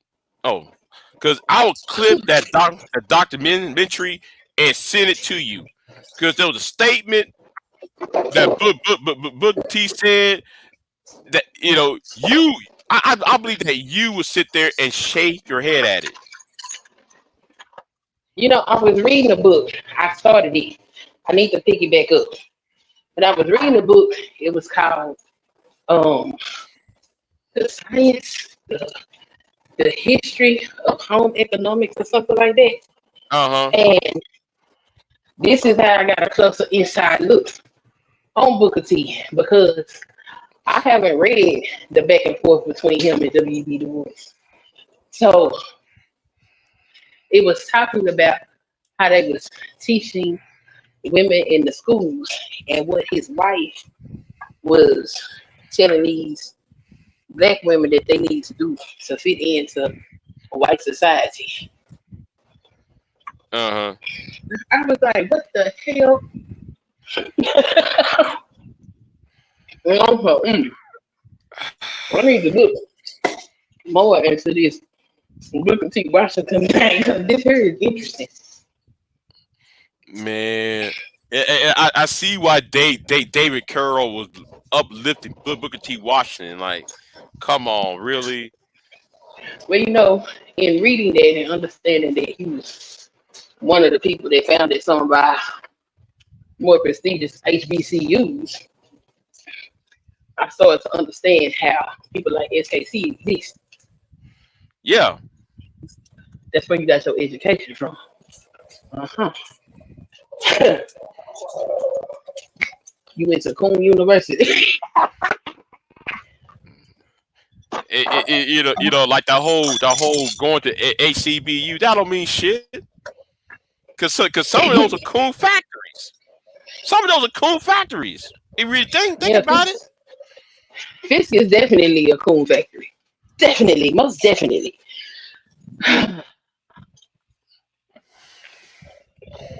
So I guess it would depend on the history of the school that will determine what kind of black culture you get. Because all HBCUs are not created the same. No, you know there was an ACBU that was made before slavery ended. It was built around the 1840s. Mm-hmm. I forgot the name of it. I was reading up on it, and I forgot the name of it because I was looking at. I think it was in Virginia, or wasn't in the Carolinas somewhere. I forgot it was somewhere around that area. I'm trying to remember the name of it.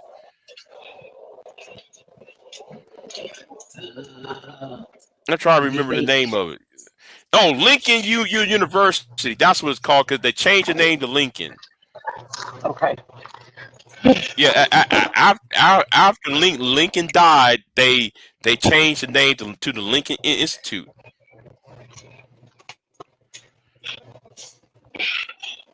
I didn't know that.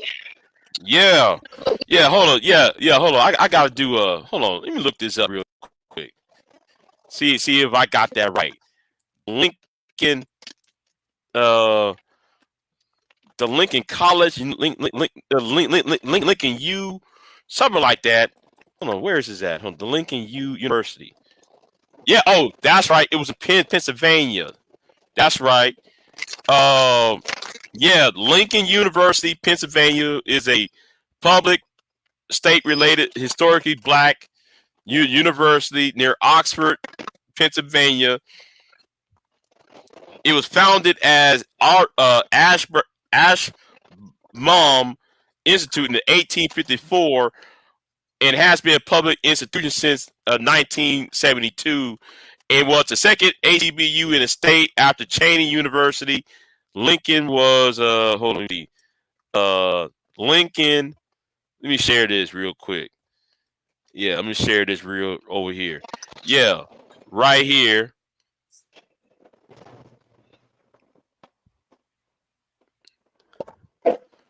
Yeah, right here. Yeah, yeah. This is what I'm talking about. Yeah, it's in Pennsylvania. It's in the Philadelphia area. Yeah. Yeah. Yeah. Very interesting. Yeah, we Yeah, should team change. up and Huh? do Black History. We should team up in February. Do Black Yeah, History. yeah. Look up the history ACBUs and shit. I'll count the Black History. Mm-hmm. We should just do that for Black History. Yeah. Yeah. We might have to do that. We might have to do that though. You know. Yeah. So yeah. But anyway, I'm gonna jump on off of here though, Queen. This interview crazy as hell. Yeah, That's it the end of was. it. No, it's not the end of it. No. I'm half. No, like that was halfway. That's half of the interview. Oh, you gonna So do that half tomorrow? I might do the other half tomorrow. No, wait a minute. I can't do the other half. I might do that Saturday. I might do that Saturday? Okay. Saturday. Yeah, might do that Saturday. Yeah. the second half of that because I ain't watching the other half. I was there during the parts of the first half, and I'm listening to that crazy shit. Like, you know what? Let me get out of here, man. That it was too much. It was too much for me. I had to leave. I was getting pissed. Like, come on. Now it was already bad enough when Anton Daniels was over there. It was bad enough with Anton being over there. Yeah. Because Anton talking about, yeah, maybe we take away women's right to vote, and I'm against gay people. Wait a minute, how can you be against gay people when you got Fatty over there? See how that works? I even said it in the chat room. You know what they did? But They deleted my comment. of course they did. He said, yeah, it's 5 a.m. on the dot. And Freddie said, yeah, peace, Big J and Queen. Yeah. Check out Pure Butterfly's review of that interview because she went complete off. She did like 2 of them. She did two videos. Because she called the white dude demon. Look at his eyes. You see, all of that. The handmaiden tail. Yeah. She actually went. She went there. I mean, that's what that shit sound like. And then if you read Project 2025, I'm still on the first section of it, but just so far what I read, they trying to restructure the government. So when he started talking about monarchies and shit like that, I was like, because that's what y'all trying to get to. Absolute power to the executive branch, which is the president. Yeah, I guess they forgot what happened in Mexico when they was when one of my favorite Mexican leaders was Benito Juarez. Benito Juarez was fighting the same thing that Trump is trying to put up. And what happened, the Mexicans allowed the French to take over Mexico. So Benito Juarez had to was fighting the Civil War and the French at the same time. This happened while America was in the Civil War because he asked Lincoln for help. Lincoln said, "Listen, I'm too busy fighting the South. I can't send my army down here to expel the French because America had the Monroe Doctrine." And you know what the Monroe Doctrine was about? Was kicking the Europeans out of the Americas. Yeah. So Lincoln couldn't do shit. So he was too busy fighting the South. So yeah. So what that I'm gonna talk about that later on. I'll talk about that somewhere else. Hey, what else I noticed? What? It's Hispanic History Month, but you don't hear no white people talking about we need to cancel Hispanic History Month. You ever notice that? That's because that was because of what? You cut off. That's because of Europeans. Right. But anyway, it's 5:02 a.m. I'm gonna get Central Time. It's probably Rio 2 where you at. So yep. Yeah. So I'm gonna get off of here. Yeah. Anytime, Queen. Anytime. Yeah. So anyway, I'll see y'all next time. I'm out, and see you next time. We might continue this on Saturday or Sunday. Anyway, I'm out. Y'all have a good one. Peace.